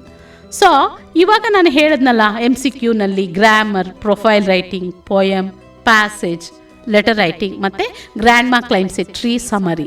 So ಇಷ್ಟು ಮೇಯ್ನಲ್ಲಿ ನಾವು ಪ್ರಾಕ್ಟೀಸ್ ಮಾಡಿದ್ರೆ ಈಸಿಯಾಗಿ ನನಗೆ I will get 28 marks. 28 marks ನನಗೆ ಖಂಡಿತ ಬರುತ್ತೆ. ಇಷ್ಟು ಮೇಯ್ನ್ ನಾನು ಹೇಳಿದ್ದು. ಬಟ್ 28 ಮಾರ್ಕ್ಸ್ ಸಾಕಪ್ಪ ನನಗೆ ಇಷ್ಟೇ ಕಲಿಯೋದು, ನಾನು ಇನ್ನು ಬೇಡ ನನಗೆ ಅನ್ನೋ ಥರ ಇರಬಾರ್ದು ನಾವು. So attend more mains. ಒಂದು ಸಣ್ಣ ಮಿಸ್ಟೇಕ್ ಆಯಿತು, ಫೇಲ್ ಆಗೋ ಚಾನ್ಸಸ್ ತುಂಬ ಇರುತ್ತೆ. ಸೊ ಇನ್ನೂ ನಾನು ಹೆಚ್ಚು ಗಳಿಸ್ಬೇಕು, ಅಟ್ಲೀಸ್ಟ್ ಒಂದು 35ರಿಂದ 40 ನಾನು ಅಟೆಂಡ್ ಮಾಡಬೇಕು, ಬರೀಲೇಬೇಕು, ಅವಾಗ ನನಗೆ ಕಾನ್ಫಿಡೆಂಟ್ ಆಗಿರ್ತೀನಿ, ನಾನು ಪಾಸ್ ಆಗ್ತೀನಿ ಅಂತ ಹೇಳಿ ಅನಿಸಿದ್ರೆ, ಇದ್ರ ಜೊತೆಗೆ ಇನ್ನು ಯಾವ ಒಂದು ಮೇನ್ಗಳನ್ನು ಓದಿ ನಾವು ಸುಲಭವಾಗಿ ಇಂಗ್ಲೀಷಲ್ಲಿ ಮಾರ್ಕ್ಸನ್ನು ತೆಗಿಬೋದು ಅನ್ನೋದ್ರ ಬಗ್ಗೆ ಡಿಸ್ಕಸ್ ಮಾಡೋಣ ಮಕ್ಕಳ. ನೆಕ್ಸ್ಟ್ ಬಂದು ಪೊಯಮ್ಸ್ದು ಸಮರೀಸ್. ಎಲ್ಲ ಪೊಯಮ್ಗಳದ್ದು ಸಮರಿಯನ್ನು ಕಲಿಬೇಕು. ಏಕೆಂದರೆ ಒಂದು ಪೊಯಮು 2 ಮಾರ್ಕ್ಸ್ಗಿರುತ್ತೆ, ಒಂದು ಪೊಯಮ್ 3 ಮಾರ್ಕ್ಸ್ಗಿರುತ್ತೆ, ಇನ್ನೊಂದು ಪೊಯಮ್ 4 ಮಾರ್ಕ್ಸ್ಗಿರುತ್ತೆ. ಯೂಶಲಿ 4 ಮಾರ್ಕ್ಸ್ಗೆ ಗ್ರ್ಯಾಂಡ್ ಮಾರ್ಕ್ ಲೈನ್ ಸೆಟ್ರಿ ಸಾಮಾನ್ಯವಾಗಿ 99% ಅದೇ ಇರುತ್ತೆ. ಹಾಗಾಗಿ ಇನ್ನು 3 ಅಂಕಕ್ಕೆ ಮತ್ತು 2 ಅಂಕಕ್ಕೆ ಇನ್ನು 2. ಇವಾಗ 2 ಮಾರ್ಕ್ಸ್ಗೆ ನಾವು ಕ್ವಶನ್ಗೆ ಆನ್ಸರ್ ಬರೀಬೇಕು, ಬಟ್ ನನಗೆ ಎಲ್ಲ ಪ್ರಶ್ನೆಗಳನ್ನು ಕಲಿಯೋಕ್ಕೆ ಆಗಲ್ಲ ನನಗೆ ಅಂತ ಹೇಳಿದಾಗ ನಾವೇನು ಮಾಡ್ತೀವಿ, ಅಂತಹ ಮಕ್ಕಳಿಗೆ ಒಂದು ಇಡೀ ಪೊಯಮ್ದು ಸಮರಿಯನ್ನು ನಾವು ಹೇಳ್ಕೊಡ್ತೀವಿ. ಆ ಒಂದು ಸಮರಿಯನ್ನು ಬರೆದ್ರೆ ಅವ್ರು ಏನೇ ಪ್ರಶ್ನೆಯನ್ನು ಕೇಳಿದ್ರು ಕೂಡ ಅದರಲ್ಲಿ ಆನ್ಸರ್ ಇರುತ್ತೆ. ಆ ರೀತಿಯಾಗಿ ನಾವು ಅದನ್ನು ಫ್ರೇಮ್ ಮಾಡಿರ್ತೀವಿ. ಅಂತಹ ಒಂದು ಸಮರಿಗಳನ್ನು ಯಾವ್ಯಾವುದು ಕಲಿಬೋದು? ಐ ಆಮ್ ದಿ ಲ್ಯಾಂಡ್ ಮತ್ತು jazz poem 2, next song of India. ಈ 3 ಪದ್ಯಗಳನ್ನು ನಾವು ಸಮ್ಮರಿಗಳನ್ನು, ಸಾಂಗ್ ಆಫ್ ಇಂಡಿಯಾ ಸ್ವಲ್ಪ ಕಷ್ಟ ಆಗುತ್ತೆ, ಆದರೂ ಅದನ್ನು ಸುಲಭ ಮಾಡಿ ನಾವು ಅದನ್ನು ಮಕ್ಕಳಿಗೆ ಹೇಳ್ಕೊಡ್ತೀವಿ, ಈಸಿಯಾಗಿ ಅವರು ಕಲಿಬೋದು. ಇದು 3 ಕೂಡ ನೀವು ಕಲಿತ್ರೆ ಅಟ್ಲೀಸ್ಟ್ 5 ಅಂಕಕ್ಕೆ ನೀವು ಆನ್ಸರನ್ನು ಪಡಿಬೋದು. ನೆಕ್ಸ್ಟ್ ಬಂದು ಮಕ್ಕಳ ಇನ್ನೊಂದು ಸುಲಭವಾಗಿ ನೀವು ಅಂಕ ಗಳಿಸ್ಬೋದಾದಂತಹ ಪ್ರಶ್ನೆ, study the picture given below and write a description or an account of what the picture suggest to you in a paragraph. ಇದು ಒಂದು ಮೇನ್ ಇದೆ. ಇದು 3 ಅಂಕಕ್ಕಿರುತ್ತೆ. ಅಟ್ಲೀಸ್ಟ್ ನಾನು ಅಟೆಂಡ್ ಮಾಡಿದ್ರೆ, ನಾನು ಟ್ರೈ ಮಾಡಿದ್ರೆ at least I can get 2 marks. 2 ಅಂಕನಾದರೂ ನಾನು ಸುಲಭವಾಗಿ ಪಡಿಬೋದು. ಹೇಗೆ ಇದನ್ನು ಒಂದು ಸ್ವಲ್ಪ ನೋಡೋಣ. ಅಲ್ಲಿ ಯಾವುದು ಪಿಕ್ಚರ್ನ ಕೊಟ್ಟಿರ್ತಾರೆ ಅಂತ ಹೇಳಿ ನಾವು ನೋಡಬೇಕು. ಅವರು ಯಾವುದೇ ಪಿಕ್ಚರ್ ಕೊಟ್ಟಿರಲಿ ಅದನ್ನು ಸ್ವಲ್ಪ ಒಂದು 2 ನಿಮಿಷ ಟೈಮ್ನ ತೊಗೊಂಡು ನಾವು ಅಬ್ಸರ್ವ್ ಮಾಡಬೇಕು. ಆ ಚಿತ್ರ ಯಾವುದಕ್ಕೆ ಸಂಬಂಧಪಟ್ಟಿದ್ದು, ಆ ಚಿತ್ರದಲ್ಲಿ ಏನಿದೆ, ಎಷ್ಟು ಜನ ಇದ್ದಾರೆ, ಏನೇನೆಲ್ಲ ಕಾಣಿಸ್ತಾ ಇದೆ, ಅದನ್ನೆಲ್ಲ ಲಿಸ್ಟ್ ಔಟ್ ಮಾಡ್ಕೋಬೇಕು ನೀವು. ಆ ನಂತರ ನೀವು ಸೆಂಟೆನ್ಸಸ್ನ ಮಾಡೋದಕ್ಕೆ ಶುರು ಮಾಡಬೇಕು. ಫಸ್ಟ್ ಸೆಂಟೆನ್ಸ್ ನಾವೇನು ಮಾಡ್ಬೋದು? A picture tells 1000 words. This is a beautiful picture, this is a informative picture. ಯಾವುದಾದ್ರೂ ಸರಿ, ನಿಮಗೆ ಏನು ಕಂಫರ್ಟಬಲ್ ಆ ಪಿಕ್ಚರ್ನ ನೋಡಿ, ಇಟ್ಸ್ ಎ ಮೀನಿಂಗ್ಫುಲ್ ಪಿಕ್ಚರ್. ಈ ಥರದ ಒಂದು ಕಾಮನ್ ಆಗಿ 4ರಿಂದ 5 ವಾಕ್ಯಗಳನ್ನು ನಾವು ಕಲ್ತ್ಕೋಬೇಕು. ಫಸ್ಟ್ ನಾವು ಪಿಕ್ಚರ್ನ ನೋಡಿ, ಈ ನಾನು 4 ವಾಕ್ಯಗಳಲ್ಲಿ ಯಾವುದು ಈ ಪಿಕ್ಚರ್ಗೆ ಅಪ್ಲೈ ಆಗುತ್ತೆ ಅಂತ ಹೇಳಿ ಯೋಚನೆ ಮಾಡಿ ಅಲ್ಲಿ ಅಟ್ಲೀಸ್ಟ್ 2ರಿಂದ 3 ವಾಕ್ಯವನ್ನು ನಾವು ಬರಿಬೋದು. ನೆಕ್ಸ್ಟ್ ಬಂದು this is A picture of, ಯಾವುದು ಕೊಟ್ಟಿರ್ತಾರೆ ಅದನ್ನು ಬರೆಯೋದು. This is A picture of library, this is a picture of garden, park, this is A picture of railway station, this is a picture of. ಏನಿರುತ್ತೆ ಆ ಪಿಕ್ಚರ್ನಲ್ಲಿ, ನಿಮ್ಗೆ ಏನು ಅನಿಸುತ್ತೆ, ಯಾವ ಪಿಕ್ಚರ್ ಅಂತ ಅನಿಸುತ್ತೆ, ನಿಮ್ಮ ಮೈಂಡ್ಗೆ ಏನು ಬರುತ್ತೆ ಅದನ್ನು ನೀವು ಈ ವಾಕ್ಯದಲ್ಲಿ ಬರಿಬೇಕಾಗುತ್ತೆ. ಆಮೇಲೆ ಹೇಗೆ ವಾಕ್ಯಗಳನ್ನು ಮಾಡೋದು ಅಂತ ಹೇಳಿ ಟೀಚರ್ಸ್ ನಿಮಗೆಲ್ಲ ಹೇಳ್ಕೊಟ್ಟಿರ್ತಾರೆ. ಒಂದು ಹುಡುಗ ಇದ್ರೆ, there is a boy in the picture, there are boys, ಒಂದಕ್ಕಿಂತ ಜಾಸ್ತಿ ಇದ್ದಾಗ. ಈ ರೀತಿಯಾಗಿ ಸಿಂಪಲ್ ಸೆಂಟೆನ್ಸಸ್ ತುಂಬ ಸುಲಭವಾಗಿ ಅಲ್ಲಿ ಏನಿದೆ ಅಂತ ನೋಡಿಕೊಂಡು ವಾಕ್ಯಗಳನ್ನು ಮಾಡ್ತಾ ಹೋದರೆ at least I could able to write few sentences, 7 to 8 ಸೆಂಟೆನ್ಸಸ್ನ ಈಸಿಯಾಗಿ ನಾನು ಇಲ್ಲಿ ಮಾಡ್ಬೋದು. ಇದು ಕೂಡ ನೀವು ಪ್ಯಾರಾಗ್ರಾಫ್ ಆಗಾದರೂ ಬರೀರಿ, ಅಥವಾ ನನಗೆ ಸ್ವಲ್ಪ ಪಾಯಿಂಟ್ ಆಗಿ ಬರೆದ್ರೆ ನನಗೆ ಈಸಿ ಅಂತ ಹೇಳಿದ್ರೆ ಅದನ್ನು ಬರಿಬೋದು. ಇದು ಕೂಡ ನಾವು 3 ಅಲ್ದಿದ್ರು ಕೂಡ ಅಟ್ಲೀಸ್ಟ್ 2 ಅಂಕನಾದರೂ ನಾನು ಇದ್ರ ಪಡ್ಕೊಳ್ತೀನಿ. ಏಕೆಂದರೆ ಕಾಮನ್ ಆಗಿ ನಾನು ಹೇಳಿದ್ದೀನಿ ನಿಮಗೆ 3ರಿಂದ 4 ವಾಕ್ಯಗಳನ್ನು ನೀವು ಪಡ್ಕೊಳ್ಳಿ ಅಂತ ಹೇಳಿ. ಹಾಗಾಗಿ 3ರಿಂದ 4 ವಾಕ್ಯಗಳನ್ನು ನೀವು ಕಲಿತು ಅದನ್ನು ಕಂಪಲ್ಸರಿ ನೀವು ಯಾವುದೇ ಪಿಕ್ಚರ್ ಕೊಟ್ಟರು ಬರಿಬೇಕು ಅಂತ ಹೇಳಿರೋದ್ರಿಂದ ಅದು ಕಾಮನ್ ಆಗಿ ಬರಿತೀರಾ. ಜೊತೆಗೆ ಅಲ್ಲಿ ಏನಿದೆ ಅದನ್ನು ಕೊಟ್ಟಿದ್ದನ್ನು ವಾಕ್ಯವನ್ನಾಗಿ ಮಾಡಿ ಬರಿತೀರಾ. ಹಾಗಾಗಿ ಖಂಡಿತ ನಾವು ಇದಕ್ಕೆ 2 ಅಂಕನ ನಾವು ಗಳಿಸ್ಬೋದು. ನೆಕ್ಸ್ಟ್ ಮೇನ್ ಬಂದು ಮಕ್ಕಳ 8th ಮೇನಲ್ಲಿ 32 question, develop the story using the clues given below. ಇಲ್ಲೂ ಕೂಡ ಕ್ಲೂ ಕೊಟ್ಟಿರ್ತಾರೆ. ಸೊ ಕ್ಲೂ ಕೊಟ್ಟಿರೋದ್ರಿಂದ ನಮ್ಗೆ ಏನಾಗುತ್ತೆ, ತುಂಬ ಸುಲಭ ಮಕ್ಕಳ. ಯಾವ್ಯಾವುದಕ್ಕೆ ಕ್ಲೂಸ್ ಇರುತ್ತೆ, ಇವಾಗ ಲೆಟರ್ ರೈಟಿಂಗ್ ಆಗಿರ್ಬೋದು, ಪ್ರೊಫೈಲ್ ರೈಟಿಂಗ್ ಆಗಿರ್ಬೋದು, ಸ್ಟೋರಿ ಡೆವಲಪಿಂಗ್ ಆದರೂ ಆಗಿರ್ಬೋದು, ಇವಕ್ಕೆಲ್ಲದಕ್ಕೂ ಕ್ಲೂ ಇರೋದ್ರಿಂದ ನೀವು ಏನು ಪದನ ಯೂಸ್ ಮಾಡಲಿ, ಹೇಗೆ ನಾನು ವಾಕ್ಯ ಮಾಡಲಿ ಅಂತ ನೀವು ಯಾವುದಕ್ಕೂ ಕೂಡ ಹುಡುಕಾಡೋ ಹಾಗಿಲ್ಲ. ಪದಗಳೆಲ್ಲ ರೆಡಿಯಲ್ಲಿರುತ್ತೆ, ನಾವು ಅದನ್ನು ಸೇರಿಸಿ ವಾಕ್ಯಗಳನ್ನು ಮಾಡ್ಕೊಂಡು ಹೋಗಬೇಕು ಅಷ್ಟೇ. ಸೊ ಇಲ್ಲೂ ಕೂಡ ಸ್ಟೋರಿ ಡೆವಲಪಿಂಗಲ್ಲೂ ಕೂಡ ಯಾವುದಾದ್ರೂ ಒಂದು ಸ್ಟೋರಿಯನ್ನು ಕೊಟ್ಟಿರ್ತಾರೆ, ನೋನ್ ಸ್ಟೋರಿ ಇರುತ್ತೆ. ನನಗೆ ಆ ಸ್ಟೋರಿನೆಲ್ಲ ನಾನು ಹೊಡ್ಕೊಂಡು ಬರೋಕ್ಕಾಗಲ್ಲ ಅಂತ ಹೇಳಿದ್ರೆ ಅಲ್ಲಿ ಕೊಟ್ಟಿರೋಂತಹ ಕ್ಲೂನ ಯೂಸ್ ಮಾಡಿಕೊಂಡು ಸಿಂಪಲ್ ವಾಕ್ಯಗಳನ್ನು ಪಾಸ್ಟ್ ಫಾರ್ಮಲ್ಲಿ ನಾವು ಮಾಡ್ತಾ ಹೋದರೆ, ಕೊಟ್ಟಿರೋ ಪದಗಳನ್ನು ಹಾಕ್ಕೊಂಡು ನಾನು ವಾಕ್ಯವನ್ನು ಮಾಡ್ತಾ ಹೋದರೆ ಖಂಡಿತ ಇದರಲ್ಲೂ ಕೂಡ ನಾವು ಔಟ್ ಆಫ್ ಔಟ್ ಅಲ್ದಿದ್ರು ಈಸಿಯಾಗಿ ನಾನು 2 ಅಂಕಗಳನ್ನು ಸುಲಭವಾಗಿ ನಾನು ಗಳಿಸ್ಬೋದು. ನೆಕ್ಸ್ಟ್ ಬಂದು ಎಕ್ಸ್ಟ್ರಾಕ್ಟ್ಸ್. ಇನ್ಯಾವ ಒಂದು 4 ಎಕ್ಸ್ಟ್ರಾಕ್ಟ್ಸ್ ಇರುತ್ತೆ, ಇದರಲ್ಲಿ ಹೇಗೆ ಸ್ಕೋರ್ ಮಾಡೋದು? ಯೂಶಲಿ 4 ಎಕ್ಸ್ಟ್ರಾಕ್ಟ್ಸಲ್ಲಿ as I told you 3 will be from prose and 1 will be from poetry section. At least ನನಗೆ ABC ಪ್ರಶ್ನೆಗಳಲ್ಲಿ ನನಗೆ 3ಕ್ಕೆ 3 ಆನ್ಸರ್ ಮಾಡ್ತೀನಿ ಅನ್ನೋಕ್ಕಾಗದೇ ಇದ್ರೂ ಕೂಡ ಅಟ್ಲೀಸ್ಟ್ AB ಪ್ರಶ್ನೆಗಳು ತುಂಬ ಈಸಿ ಇರುತ್ತೆ ಮಕ್ಕಳ. ಏನಿರುತ್ತೆ A ಮತ್ತು B ಪ್ರಶ್ನೆಗಳಲ್ಲಿ ಯೂಶಲಿ ಅಂತ ಹೇಳಿದ್ರೆ, ಹೂ ಇಸ್ ದಿ ಸ್ಪೀಕರ್? ಒಂದು ಸ್ಟೇಟ್ಮೆಂಟ್ನ ಕೊಟ್ಟಿರ್ತಲ್ಲ, ಅದನ್ನು ಯಾರು ಹೇಳಿದ್ರು, ಹೂ ಇಸ್ ದಿ ಸ್ಪೀಕರ್? ನಿಮಗೆ ಆ ಸೆಂಟೆನ್ಸ್ನ ನೋಡಿದ ತಕ್ಷಣ ಯೂಶಲಿ ನೋನ್ ಸೆಂಟೆನ್ಸೇ, ತುಂಬ ನಮಗೆ ಪರಿಚಿತವಾದಂತಹ ವಾಕ್ಯಗಳನ್ನೇ ಕೊಟ್ಟಿರ್ತಾರಲ್ಲಿ. ಆ ಸ್ಟೇಟ್ಮೆಂಟನ್ನು ನೀವು ನೋಡಿದ ತಕ್ಷಣ ನಾವು ಪಾಠವನ್ನು ಮಾಡಬೇಕಾದ್ರೆ ಟೀಚರ್ ಏನು ಹೇಳಿರ್ತಾರೆ ನಿಮಗೆ ಅದು ತಕ್ಷಣ ನೆನಪಾಗಂತಹ ವಾಕ್ಯಗಳನ್ನೇ ಫೇಮಸ್ ಸೆಂಟೆನ್ಸ್ನ ಅವರು ಕೊಟ್ಟಿರ್ತಾರೆ. ಸೊ ಅದು ಯಾರು ಹೇಳಿದ್ರು ಅನ್ನೋದು ನನಗೆ ಗೊತ್ತಿರಬೇಕು. Who said this? Who is the speaker? ಈ ರೀತಿಯಾದ ಒಂದು ಪ್ರಶ್ನೆ ಇರುತ್ತೆ. ಇನ್ನೊಂದು ಅಂತ ಹೇಳಿದ್ರೆ, who was it said to? ಯಾರಿಗೆ ಹೇಳಿದ್ರು ಇದನ್ನ? ಯಾರು ಹೇಳಿದರು, ಯಾರಿಗೆ ಹೇಳಿದರು? ಇವು ಎರಡನ್ನ ಅರ್ಥ ಮಾಡಿಕೊಂಡ್ರೆ ನೀವು 4 ಎಕ್ಸ್ಟ್ರಾಕ್ಟಲ್ಲೂ ಕೂಡ ಆಲ್ಮೋಸ್ಟ್ AB ಪ್ರಶ್ನೆಗಳನ್ನು ಈಸಿಯಾಗಿ ನೀವು ಗಳಿಸ್ಬೋದು. ಇದು ತುಂಬ ಈಸಿ, ನಿಮಗೆ ಆಗಲ್ಲ. ಸಿ ನನಗೆ ಗೊತ್ತಾಗಲಿಲ್ಲ, ವೈ ಅಂತ ಕಾರಣ ಕೇಳ್ತಾರೆ, ನನಗೆ ಬರೆಯೋದಕ್ಕೆ ಗೊತ್ತಾಗಲ್ಲ ಅಂತ ಹೇಳಿದ್ರು ಕೂಡ ಸುಲಭವಾಗಿ ಇಲ್ಲಿ ಎಕ್ಸ್ಟ್ರಾಕ್ಟಲ್ಲಿ ಅಟ್ಲೀಸ್ಟ್ ಒಂದು 6 ಮಾರ್ಕ್ಸ್ ಆದರೂ ಕೂಡ ನಾವು ಗಳಿಸ್ಬೋದು.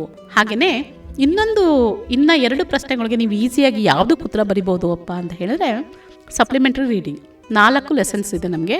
ಅದರಲ್ಲಿ ಚಾಯ್ಸಸ್ ಇರೋದ್ರಿಂದ ಯಾವುದಾದ್ರೂ 3 ಪ್ರಶ್ನೆಗಳ 3 ಪಾಠಗಳಲ್ಲಿ 2 ಮಾರ್ಕ್ಸ್ ಕ್ವಶನ್ಸ್ನ ಕಲಿತ್ರೆ ನಿಜವಾಗ್ಲೂ ಇಲ್ಲಿ ಈಸಿಯಾಗಿ ನೀವು ಮಾರ್ಕ್ಸ್ನ ಸ್ಕೋರ್ ಮಾಡ್ಬೋದು. ಆದರೆ ನಮ್ಮ ಕನ್ನಡ ಮೀಡಿಯಂ ಶಾಲೆಯ ಮಕ್ಕಳಿಗೆ 2 ಅಂಕಗಳ ಪ್ರಶ್ನೆಗಳಿಗೆ ಉತ್ತರವನ್ನು ಕಲಿಯೋದು ತುಂಬ ಕಷ್ಟ. ಏಕೆಂದರೆ ಒಂದು ಪ್ರಶ್ನೆ ಆದರೆ ಕಲ್ತ್ಬಿಡ್ತಾರೆ, ಅಲ್ಲಿ ಯಾವ ಪ್ರಶ್ನೆಯನ್ನು ಕೊಡ್ತಾರೆ ಅಂತ ಹೇಳಿ ಅವ್ರಿಗೆ ಗೊತ್ತಾಗಲ್ಲ, ಪ್ರಶ್ನೆಯನ್ನು ಓದಿ ಅರ್ಥ ಮಾಡ್ಕೊಳಕ್ಕಾಗಲ್ಲ. ಇಂತಹ ಮಕ್ಕಳಿಗೆ ನಾವು ಏನು ಮಾಡ್ಬೋದು ಅಂತ ಹೇಳಿದ್ರೆ, ಆ ಒಂದು 3 ಔಟ್ ಆಫ್ 4 ಲೆಸನ್ಸ್ 3 ಲೆಸನ್ಸ್ಗೆ ಚಾಯ್ಸ್ ಇರೋದ್ರಿಂದ, Narayanapura incident, the great martyr ever cherished, Hanif lesson on the top of the world, Tikki ಡೋಲ್ಮಾದು, ಇವು 3 ಲೆಸನ್ಗೆ ರಿಲೇಟೆಡ್ ಒಂದು ಕೀ ಪಾಯಿಂಟ್ಸ್ ಕೊಟ್ಟು ಈಸಿಯಾಗಿ, ಲೈಕ್ ಸಮರಿ ಥರನೇ, ಹೇಗೆ ನಾವು ಪೊಯಮ್ಗಳಲ್ಲಿ ಸಮರಿಯನ್ನು ಬರೆಸ್ತೀವಿ ಹಾಗೆ ಇಡೀ ಹೋಲ್ ಲೆಸನ್ದು ನಾವು ಕೆಲವೊಂದು ಸೆಂಟೆನ್ಸಸ್ನ ಪಿಕ್ ಮಾಡಿಕೊಂಡು ನಾವು ಸಮರಿ ಥರ ಬರೆಸಿ ಮಕ್ಕಳಿಗೆ ಕೊಟ್ಟರೆ, ಮಕ್ಕಳು ಅದನ್ನು ಕಲಿತ್ರೆ ಸುಲಭವಾಗಿ ಅವರು 2 ಅಂಕಕ್ಕೆ ಯಾವುದೇ ಪ್ರಶ್ನೆಗಳನ್ನು ಕೇಳಿ ಆ ಪ್ರಶ್ನೆಗೆ ರಿಲೇಟೆಡ್ ಆನ್ಸರು ಏನು ಬರ್ಸಿರ್ತೀವಿ ಆ ಒಂದು ಸೆಂಟೆನ್ಸಸಲ್ಲಿ ಖಂಡಿತ ಇರುತ್ತೆ. ಆ ಥರದ್ದು ನಾವು ಟೀಚರ್ಸ್ ಎಲ್ಲ ಸೇರಿ ರೆಡಿ ಮಾಡಿ ಮಕ್ಕಳು ಕೊಟ್ಟು ಬರೆಸಿ ನೋಡಿದ್ದೀವಿ. ಖಂಡಿತ ಒಂದು ಪ್ರಶ್ನೆಗೂ ಕೂಡ ಅಲ್ಲಿ ಮಿಸ್ ಆಗೋ ಚಾನ್ಸೇ ಇಲ್ಲ. ಆ ಒಂದು ಏನು ಆನ್ಸರ್ ಬರುತ್ತೆ ಅದು ಈ ವಾಕ್ಯಗಳಲ್ಲಿ ಬಂದಿರುತ್ತೆ. ಅದನ್ನು 3 ಲೆಸನ್ಗೂ ಕೂಡ ಮಕ್ಕಳು ಆ ಸಮರಿಯನ್ನು ಕಲಿತ್ರೆ ಸುಲಭವಾಗಿ 4 ಅಂಕ, ಏಕೆಂದರೆ ನಮಗೆ ಸಪ್ಲಿಮೆಂಟರಿ ರೀಡಿಂಗಲ್ಲಿ ಇರೋದು 4 ಪ್ರಶ್ನೆಗಳು ಕೇಳಿರ್ತಾರೆ, ಯಾವುದಾದ್ರು 2 ಪ್ರಶ್ನೆಗಳಿಗೆ ಮಾತ್ರ ನಾವು ಉತ್ತರವನ್ನು ಬರೀಬೇಕು, ಚಾಯ್ಸ್ ಇರುತ್ತೆ. ಹಾಗಾಗಿ ಯಾವುದಾದ್ರೂ 3 ಪಾಠವನ್ನು ಕಲಿತ್ರೆ ಸಾಕು, 4 ಪಾಠಗಳನ್ನು ಕಲಿಬೇಕು ಅಂತ ಏನಿಲ್ಲ. ಇಲ್ಲಿ ಒಂದನ್ನು ನಾವು ಡ್ರಾಪ್ ಮಾಡಿ ಬರೀ 3 ಪಾಠಗಳನ್ನು ಮಾತ್ರ ಕಲಿತ್ರೆ ಖಂಡಿತ ನಾವೇನು ಮಾಡ್ಬೋದು, 4 ಅಂಕಕ್ಕೆ 4 ಅಂಕಗಳನ್ನು ನಾವು ಇಲ್ಲಿ ಗಳಿಸ್ಬೋದು. ಮಕ್ಕಳ, ಇವಾಗ ನಾನು ಹೀಗೆ ಹೇಳ್ತಾ ಹೋದರೆ ನಿಮ್ಗೆ ಅನ್ನಿಸ್ತಾ ಇದೆ ಅನಿಸುತ್ತೆ, ಹೌದಲ್ವಾ, ಇದನ್ನು ಕಲಿತ್ರೆ ಖಂಡಿತ ನಾವು ಇಂಗ್ಲೀಷ್ನಲ್ಲಿ ಪಾಸ್ ಆಗೋದು ಕಷ್ಟನೇ ಅಲ್ಲ. ಈಸಿಯಾಗಿ ನಾವು ಏನು ಕಲ್ತಿದ್ದೀವಿ ಅದನ್ನು ಸರಿಯಾಗಿ ಬರಿತಾ ಹೋದರೆ ಖಂಡಿತ 40 ಅಂಕಗಳನ್ನು ಗಳಿಸೋದು ಎಂಥ ಮಗುಗೂ ಕೂಡ ಕಷ್ಟ ಆಗಲ್ಲ. ಈಸಿಯಾಗಿ 40 ಅಂಕಗಳನ್ನು ನಾವು ಗಳಿಸ್ಬೋದು. ಸೊ ನಾನು ಏನು ಇವಾಗ ನಿಮಗೆ ಹೇಳಿದ್ದೀನಿ, ಯಾವ ರೀತಿಯ ಪ್ರಶ್ನೆಗಳು ಬರುತ್ತೆ, ಯಾವ ಮೇನ್ ಹೇಗೆ ಆನ್ಸರ್ ಮಾಡೋದು ಅಂತ ಹೇಳಿದ್ದೀನಿ. ಅವುಗಳನ್ನು ನೀವು ಕಾನ್ಸಂಟ್ರೇಟ್ ಮಾಡಿ ಅವುಗಳನ್ನು ನೀವು ಹಾಗೆ ಓದ್ತಾ ಹಾಗೆ ಪ್ರಿಪೇರ್ ಆಗ್ತಾ ಬಂದರೆ ನಿಮಗೆ ಸುಲಭವಾಗಿ 40 ಅಂಕಗಳನ್ನು ನಾವು ಖಂಡಿತ ನಮ್ಮ ಸೆಕೆಂಡ್ ಲ್ಯಾಂಗ್ವೇಜ್ ಇಂಗ್ಲೀಷಲ್ಲಿ ಸ್ಕೋರ್ ಮಾಡ್ಬೋದು. ಸೊ ಹಾಗಾಗಿ ಇವತ್ತಿನಿಂದನೂ ನೀವು ಪ್ರಯತ್ನ ಪಟ್ಟರೆ ಈ ರೀತಿಯಾಗಿ ನಾನು ಹೇಗೆ ಹೇಳ್ಕೊಟ್ಟಿದ್ದೀನಿ ಹಾಗೆ ಅವುಗಳನ್ನು ಪ್ರಾಕ್ಟೀಸ್ ಮಾಡ್ತಾ ಕಲಿತ್ರೆ ಖಂಡಿತ ಮಕ್ಕಳ, ಸೊ ನೀವೇ ಹೇಳ್ತೀರ ಆಮೇಲೆ ಇಂಗ್ಲೀಷ್ ಎಷ್ಟು ಈಸಿ ಅಂತ ಹೇಳಿ. ಮಕ್ಕಳ, ಇವಾಗ ನಾವು ಇಷ್ಟು ಹೊತ್ತು ಡಿಸ್ಕಸ್ ಮಾಡಿದ್ದು ಬ್ಲೂ ಪ್ರಿಂಟ್ ಮತ್ತು ಪಾಸಿಂಗ್ ಪ್ಯಾಕೇಜ್, ಹೇಗೆ ನಾವು ಸುಲಭವಾಗಿ 40 ಅಂಕಗಳನ್ನು ಗಳಿಸ್ಬೋದು ಅಂತ ಹೇಳಿ. ಆದರೆ ಬರೀ 40 ಅಂಕಗಳನ್ನು ಗಳಿಸೋದು ಅಷ್ಟೇ ಅಲ್ಲ ನಮ್ಮದು ಏಮ್. ಸೆಕೆಂಡ್ ಲ್ಯಾಂಗ್ವೇಜ್ ಇಂಗ್ಲೀಷಲ್ಲಿ I have to score out of out. 80 ಅಂಕಗಳಿಗೆ ನಾನು 80 ಅಂಕಗಳನ್ನು ಕೂಡ ಗಳಿಸ್ಬೇಕು.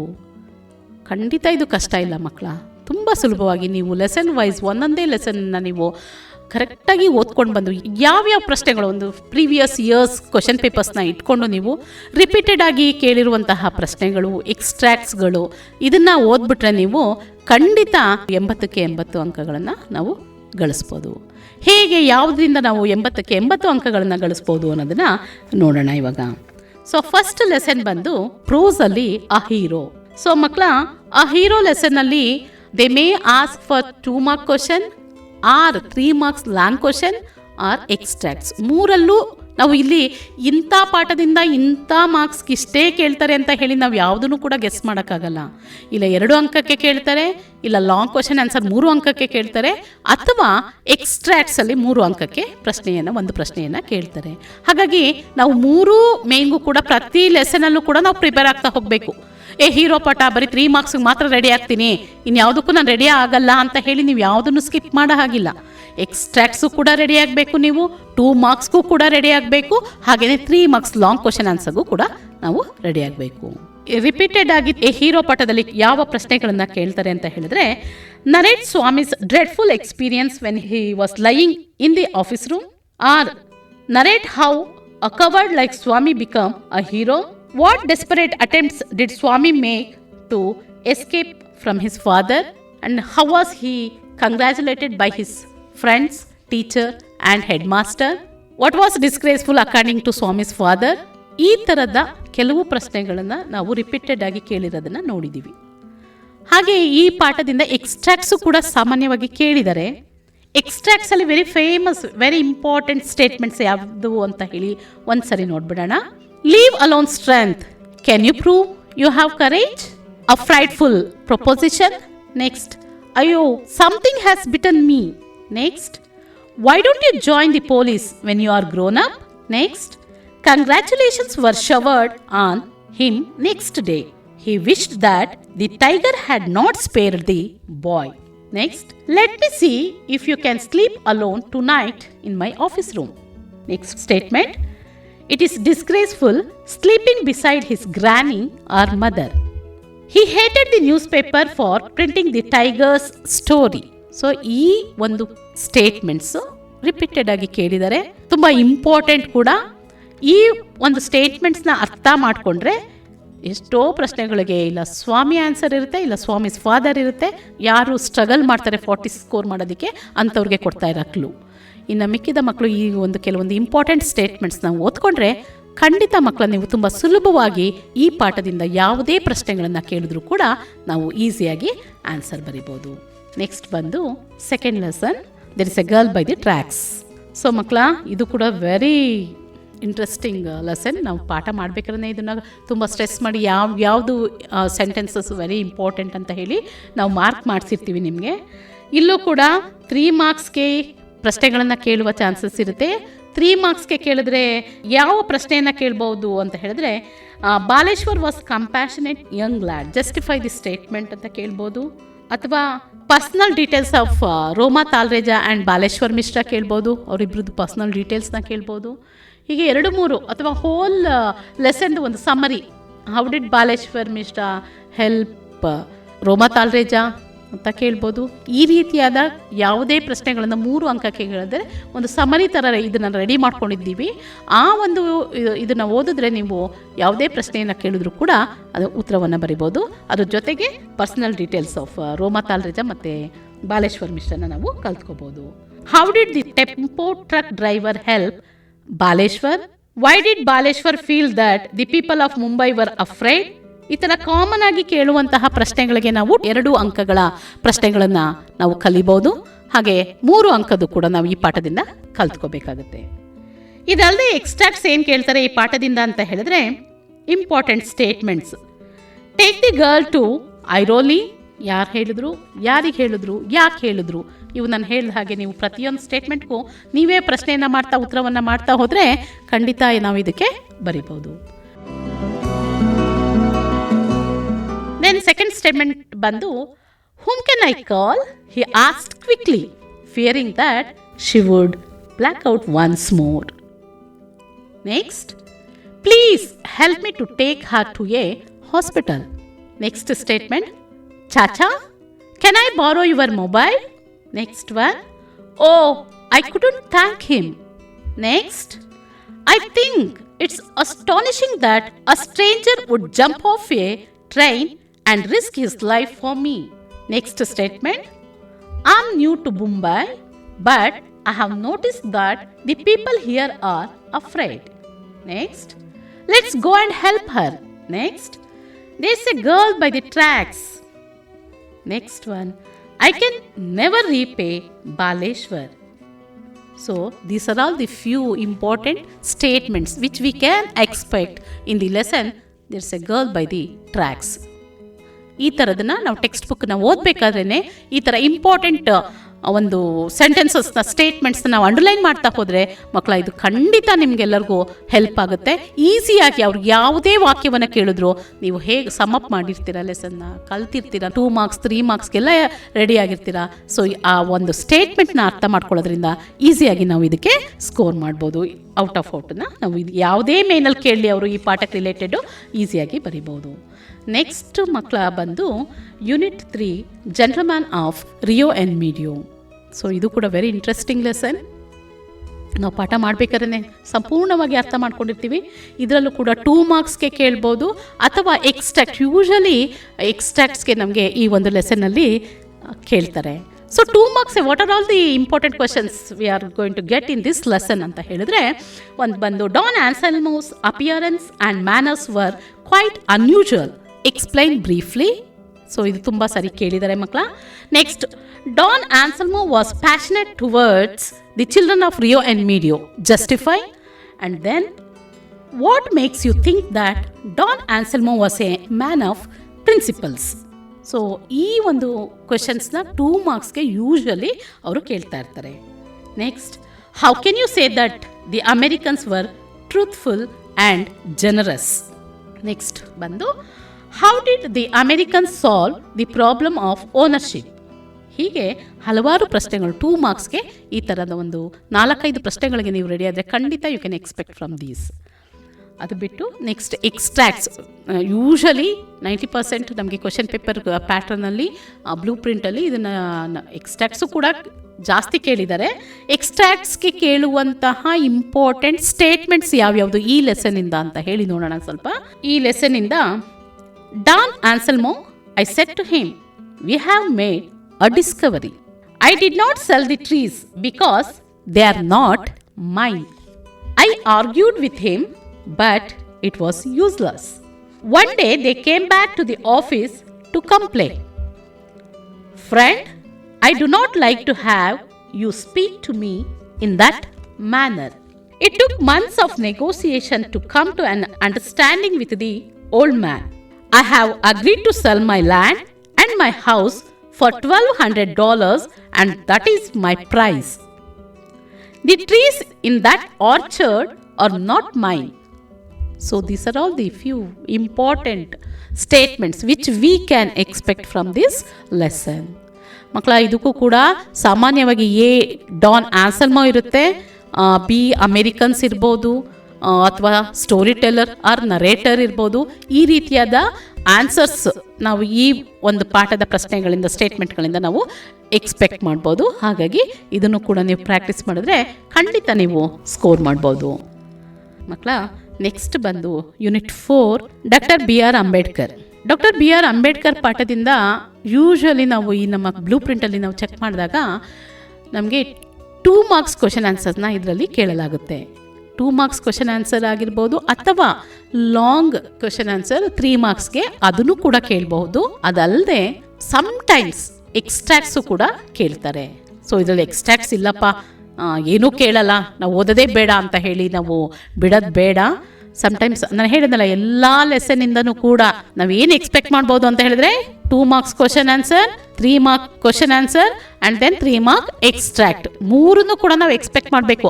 ಈ ಪಾಠದಿಂದ ಇದು ಒಂದನ್ನೇ ಕೇಳ್ತಾರೆ, 2 marks ಮಾತ್ರ ಈ ಪಾಠಗಳಿಂದ ಕೇಳ್ತಾರೆ, 3 marksಗೆ ಈ ಪಾಠಗಳಿಂದ ಮಾತ್ರ ಕೇಳ್ತಾರೆ ಅಂತ ಯಾವುದನ್ನು ನಾವು ಪ್ರೋಸಲ್ಲಿ ಖಂಡಿತ ನಾವು ಅದನ್ನು ಹೇಳೋಕ್ಕಾಗಲ್ಲ. ಇದೇ ಲೆಸನಿಂದ ಇದೇ ಮಾರ್ಕ್ಸ್ ಇಷ್ಟೇ ಮಾರ್ಕ್ಸ್ ಕೇಳ್ತಾರೆ ಅಂತ ಹೇಳಿ ಇವು 3 ಪ್ಯಾಟರ್ನಲ್ಲೂ ಅವ್ರು ಕೇಳ್ತಾರೆ. ಇಲ್ಲ ಒಂದು ಎಕ್ಸ್ಟ್ರಾಕ್ಟ್ ಕೇಳ್ಬೋದು, ಇಲ್ಲ 3 mark ಲಾಂಗ್ ಕ್ವಶನ್ ಆನ್ಸರ್ ಕೇಳ್ಬೋದು, ಅಥವಾ 2 mark ಕ್ವಶನ್ ಆನ್ಸರ್ ಕೇಳ್ಬೋದು. ಹಾಗಾಗಿ ವಿತೌಟ್ ಫೇಲ್ ನೀವು 3ಕ್ಕೂ ಕೂಡ ಪ್ರತಿ ಲೆಸನಲ್ಲೂ ಮಕ್ಕಳ ರೆಡಿ ಆಗಬೇಕು.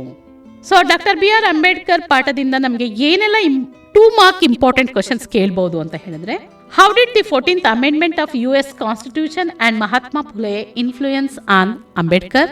How can you say that Dr. B.R. Ambedkar was a voracious reader?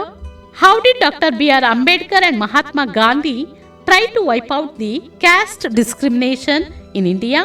And then, what made Dr. B.R. Ambedkar to describe the methods of civil disobedience, non-cooperation and satyagraha as the grammar of anarchy? Why did Nehru choose Ambedkar as the first law minister of independent India? Ambedkar had rare gifts. What were they? Why is Dr. B.R. Ambedkar considered as the champion of the depressed classes in India? Why did Ambedkar stress the importance of constitutional methods to achieve social objectives? Which are the 2 divisions according to Buddha? ಈ ರೀತಿಯ ಹಲವಾರು previous year question ಪೇಪರ್ಸ್ನ ನೋಡಿದಾಗ ಈ ಪ್ರಶ್ನೆಗಳನ್ನ repeated ಆಗಿ ಕೇಳಿದ್ದಾರೆ ಮಕ್ಕಳ. So ಈ ಪಾಠದಿಂದ ನಾವು ಈ ಥರದ ಪ್ರಶ್ನೆಗಳಿಗೆ ನಾವು ರೆಡಿ ಆಗಬೇಕಾಗತ್ತೆ. 3 ಅಂಕಕ್ಕೆ ಕೇಳಿದಾಗ ಆ್ಯಸ್ ಯೂಶುವಲ್ ಹಾಗೆ ನಿಮ್ಮ ಟೀಚರ್ ಕೊಟ್ಟಿರ್ತಾರೆ, ನಿಮಗೆ 3 ಅಂಕದ ಉತ್ತರವನ್ನು ಬರೆಸಿರ್ತಾರೆ. ಹೋಲ್ ಲೆಸನ್ದು ಸಮರಿ ಟೈಪ್ ನೀವು ಕಲಿತರೂ ಕೂಡ ಅದನ್ನು ನೀವು ಬರಿಬೋದು. ಎಕ್ಸ್ಟ್ರಾಕ್ಟು ಕೂಡ ಈ ಒಂದು ಪಾಠದಿಂದ ನಾವು ಸಮ್ಟೈಮ್ಸ್ ನಮಗೆ ಕೇಳ್ತಾರೆ. He had an insatiable thirst for books ಕೇಳ್ಬೋದು. He decided to devote all his time and talents for the amelioration of the unprivileged brethren ಕೇಳ್ಬೋದು. He had a clear perception of the mutuality of the 3 pillars. Then he described him as the symbol of revolt. He chose him to be the first law minister of independent India. ಈ ರೀತಿಯಾದ ಕೆಲವು important ಸ್ಟೇಟ್ಮೆಂಟ್ಸ್ನ ನಾವು doctor BR Ambedkar ಪಾಠದಿಂದ expect ಮಾಡ್ಬೋದು. Next unit ಬಂದು the concert. ಈ ಪಾಠದಲ್ಲಿ ನಾವು ಏನನ್ನ ಎಕ್ಸ್ಪೆಕ್ಟ್ ಮಾಡ್ಬೋದು ಅಂತ ಹೇಳಿದ್ರೆ, ಖಂಡಿತ ಎಕ್ಸ್ಟ್ರಾಕ್ಟ್ಸ್ ಅಥವಾ 2 marks ಕ್ವಶನ್ ಆನ್ಸರ್ಸ್ನ ಕೇಳ್ತಾರೆ. 2 marks ಕ್ವಶನ್ ಆನ್ಸರಲ್ಲಿ ಯಾವುದು ಇಂಪಾರ್ಟೆಂಟ್ ರಿಪೀಟೆಡ್ ಆಗಿ ಕೇಳಿರೋಂಥವು ಅಂತ ಹೇಳಿದ್ರೆ, how do you say that Anant was a talented boy? Pandit Ravishankar deserves our appreciation. Support this statement. Suddenly a daring thought came to Smita. What was it? Innondu, the neighbors of Aunt Sushila could not believe their eyes. What made them feel so? Important. ಈ ಪ್ರಶ್ನೆಗಳಿಗೆ ನೀವು prepare ಆಗಬೇಕಾಗತ್ತೆ. ಹಾಗೆಯೇ ಈ ಒಂದು ಪಾಠದಿಂದ ಎಕ್ಸ್ಟ್ರಾಕ್ಟ್ಸು ಕೂಡ ಹಲವಾರು ಬಾರಿ ಕೇಳಿದ್ದಾರೆ. ಇಂಪಾರ್ಟೆಂಟ್ ಸ್ಟೇಟ್ಮೆಂಟ್ಸ್ ಯಾವುದು ಇಲ್ಲಿ ಎಕ್ಸ್ಟ್ರಾಕ್ಟ್ಸ್ನ ಕೇಳೋದಕ್ಕೆ ಅಂತ ಹೇಳಿ ನಾನು ಹೇಳ್ತಾ ಹೋಗ್ತೀನಿ ಮಕ್ಕಳ, ನೋಟ್ ಮಾಡ್ಕೊಳ್ಳಿ. Pandit ji is a busy man. You must not bother him with such requests. Tomorrow morning we perform for the boy. It's the chance of a lifetime. Take him home. Give him the things he likes. Indulge him. Suddenly, a daring thought came to her. I must hear him and see him. But they did not voice their fears. A walk in the park might make you feel better. We must not miss the chance. You will wake him up. You know, he needs all the sleep and rest he can get. So ಈ ಮಕ್ಕಳ ಇವು ಕೆಲವೊಂದು important statements ಈ ಒಂದು ಲೆಸನಲ್ಲಿ ನಾವು concentrate ಮಾಡಬೇಕಾಗಿರೋದು. ಹಾಗಾಗಿ ನಾವು ಈ ಪಾಠದಿಂದ ಇಲ್ಲ 2 marksಗೆ ಕ್ವಶನ್ ಆನ್ಸರ್ ಆದರೂ ಎಕ್ಸ್ಪೆಕ್ಟ್ ಮಾಡ್ಬೋದು, ಅಥವಾ ಎಕ್ಸ್ಟ್ರಾಕ್ಟ್ ಆದರೂ ಎಕ್ಸ್ಪೆಕ್ಟ್ ಮಾಡ್ಬೋದು. ನೆಕ್ಸ್ಟು ಲೆಸನ್ ಬಂದು ಯೂನಿಟ್ 6 ದಿ ಡಿಸ್ಕವರಿ. ಹಲವಾರು ಪ್ರಶ್ನೆ ಪತ್ರಿಕೆಗಳಿಂದ ನಾವು ನೋಡ್ತಾನೇ ಇದ್ದೀವಿ ಮಕ್ಕಳ. ಈ ಪಾಠದಿಂದ ಸಾಮಾನ್ಯವಾಗಿ ಎಕ್ಸ್ಟ್ರಾಕ್ಟ್ಸ್ನ ಹೆಚ್ಚು ಕೇಳಿದ್ದಾರೆ. ಸೊ ಈ ಒಂದು ಲೆಸನಲ್ಲಿ ಪ್ರತಿಯೊಂದು ಲೈನು ಕೂಡ ತುಂಬ ಇಂಪಾರ್ಟೆಂಟು. ಅಟ್ಲೀಸ್ಟ್ ಈ ಒಂದು ಸ್ಟೇಟ್ಮೆಂಟನ್ನು ಯಾರು ಹೇಳಿದ್ರು, ಯಾರಿಗೆ ಹೇಳಿದ್ರು ಅನ್ನೋದನ್ನಾದರೂ ನಾವು ತಿಳ್ಕೊಬೇಕಾಗತ್ತೆ. ಯಾವುದು ರಿಪೀಟೆಡ್ ಆಗಿ ಇಲ್ಲಿ ಕೇಳಿರುವಂತಹ ಸ್ಟೇಟ್ಮೆಂಟ್ಸ್ ಯಾವುದು ಈ ಲೆಸನಿಂದ ಅಂತ ಹೇಳಿದ್ರೆ, mutiny is an ugly word sir. Why should one man have the lives of 50 in his hands? I prefer your company to theirs. The Santa Maria will be the lighter for his carcass. Discipline knows no buts. Cowards, cowards, you will have to kill me first. What? Does that child stand between me and death? Dark deeds are better done in the dark. So far, I have discovered but one thing. There are limits to our patience, sir. I hope we are not entertaining mutinous thoughts. We are like bats trying to fly by day. Shall simple men judge their betters? A good sailor knows his place. Discipline is a thing of the past, sir. It's you or us. The first man to move shall spend rest of the night in irons. So ಈ ಥರದ ಹಲವಾರು ಸ್ಟೇಟ್ಮೆಂಟ್ಗಳನ್ನು ನಾವು Discovery ಪಾಠದಲ್ಲಿ ನಾವು prepare ಆಗಬೇಕಾಗಿ ಬರುತ್ತೆ. Next ಬಂದು unit 7 colours of silence. So ಇಲ್ಲಿ ನಾವು ಎಕ್ಸ್ಪೆಕ್ಟ್ ಮಾಡಿದ ಹಾಗೆ ಈ ಪಾಠದಿಂದ 2 ಮಾರ್ಕ್ಸ್ ಕೇಳ್ಬೋದು, 3 ಮಾರ್ಕ್ಸ್ ಕೇಳ್ಬೋದು, ಅಥವಾ ಎಕ್ಸ್ಟ್ರಾಕ್ಟ್ ಕೇಳ್ಬೋದು.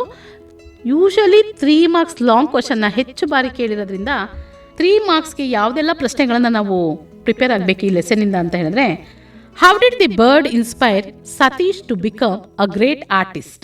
ಅಥವಾ the bird changed Satish career, justify the statement. Next question, physical disability is no barrier to success. Substantiate this statement with examples from the life of Satish.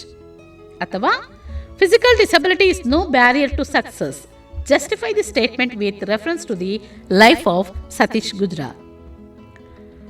What were the achievements of Satish Gujral? And then, how did Satish meet with an accident? Or narrate the accident that confined Satish to bed. So ಈ ಲೆಸನಿಂದ ನಾವು ಈ 4 ಪ್ರಶ್ನೆಗಳಿಗೆ prepare ಆಗಬೇಕಾಗುತ್ತೆ. ಹಾಗೆ important statements ಈ ಲೆಸನಿಂದ ಕೆಲವೊಂದು ಹೇಳ್ತೀನಿ. ಯಾವುದು ಅಂತ ಹೇಳಿದ್ರೆ, he fell into the rapids. Why do you take away his source of entertainment?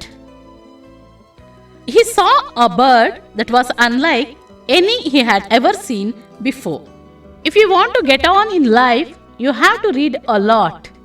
You can learn a great deal of things by reading. We will have to look for a new school. My son is not dumb, sir. Satish, why didn't you come to school today? This is the school for normal boys. Why don't you take your son to the school for deaf and dumb children? ಈ ಥರದ್ದು ಕೆಲವು ಸ್ಟೇಟ್ಮೆಂಟ್ಸ್ನ ಈ ಪಾಠದಿಂದ ನಾವು ready ಆಗಬೇಕಾಗತ್ತೆ. Next lesson ಬಂದು last unit number 8 science and hope of survival.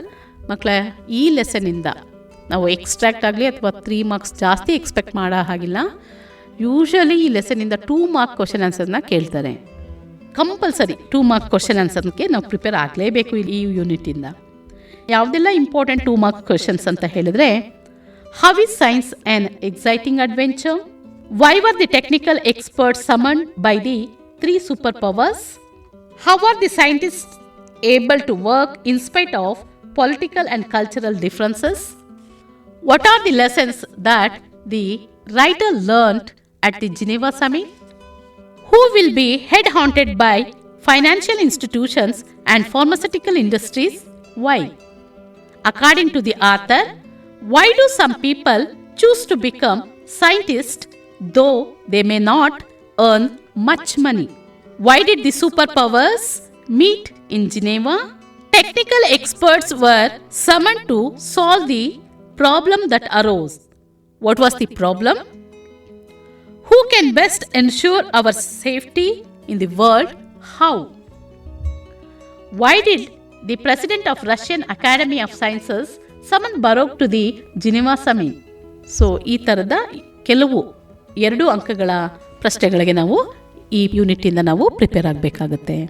So ಪ್ರೋಸಲ್ಲಿ 8 unit ಆಯಿತು. ಈಗ ಪೊಯಮ್ಗೆ ಬರೋಣ. As we all know, first poem is grandma climbs a tree. ಅದನ್ನು ನಾನು ಮುಂಚೆನೇ ಹೇಳಿದ್ದೀನಿ. ಈ ಒಂದು ಪದ್ಯದಿಂದ we have to learn only the summary of the poem. ಇದು 4 ಅಂಕಕ್ಕೆ ಕೇಳುವಂತಹ ಪ್ರಶ್ನೆ, ಸಮ್ಟೈಮ್ಸ್ 3 ಅಂಕಕ್ಕೂ ಕೇಳಬಹುದು. ಸೆಕೆಂಡ್ ಪೊಯಮ್ ಬಂದು ಕ್ವಾಲಿಟಿ ಆಫ್ ಮರ್ಸಿ. ಇದು ಮೆಮೊರೈಸೇಷನ್ಗಿರೋದ್ರಿಂದ ನಾವು ಈ ಒಂದು ಪದ್ಯವನ್ನು ಓನ್ಲಿ ಮೆಮೊರೈಸೇಷನ್ಗೆ ಮಾತ್ರ ಇಡೀ ಪದ್ಯವನ್ನು ಕಲಿಬೇಕಾಗತ್ತೆ. ಅದರಲ್ಲೂ ಕೂಡ ಚಾಯ್ಸ್ ಇದೆ, ನಾನು ಹೇಳಿದ್ದೀನಿ ನಿಮಗೆ, ಬಟ್ ಇದನ್ನು ಕೂಡ ನಾವು ಕಲಿಬೇಕು. ನೆಕ್ಸ್ಟ್ ಪೊಯಮ್ ಬಂದು ಐ ಆಮ್ ದಿ ಲ್ಯಾಂಡ್. ಇದು ಕೂಡ 2 ಅಂಕಕ್ಕೆ ಕೇಳ್ಬೋದು, 3 ಅಂಕದ ಪ್ರಶ್ನೆಯನ್ನು ಕೇಳ್ಬೋದು. ಈ ಪದ್ಯದಿಂದ 4 ಅಂಕದ್ದು ಕೇಳ್ಬೋದು. 4 ಅಂಕಕ್ಕೆ 3 ಚಾಯ್ಸಸ್ ಇರುತ್ತೆ. ಗ್ರ್ಯಾಂಡ್ ಮಾ ಕಂಪಲ್ಸರಿ ಇರುತ್ತೆ.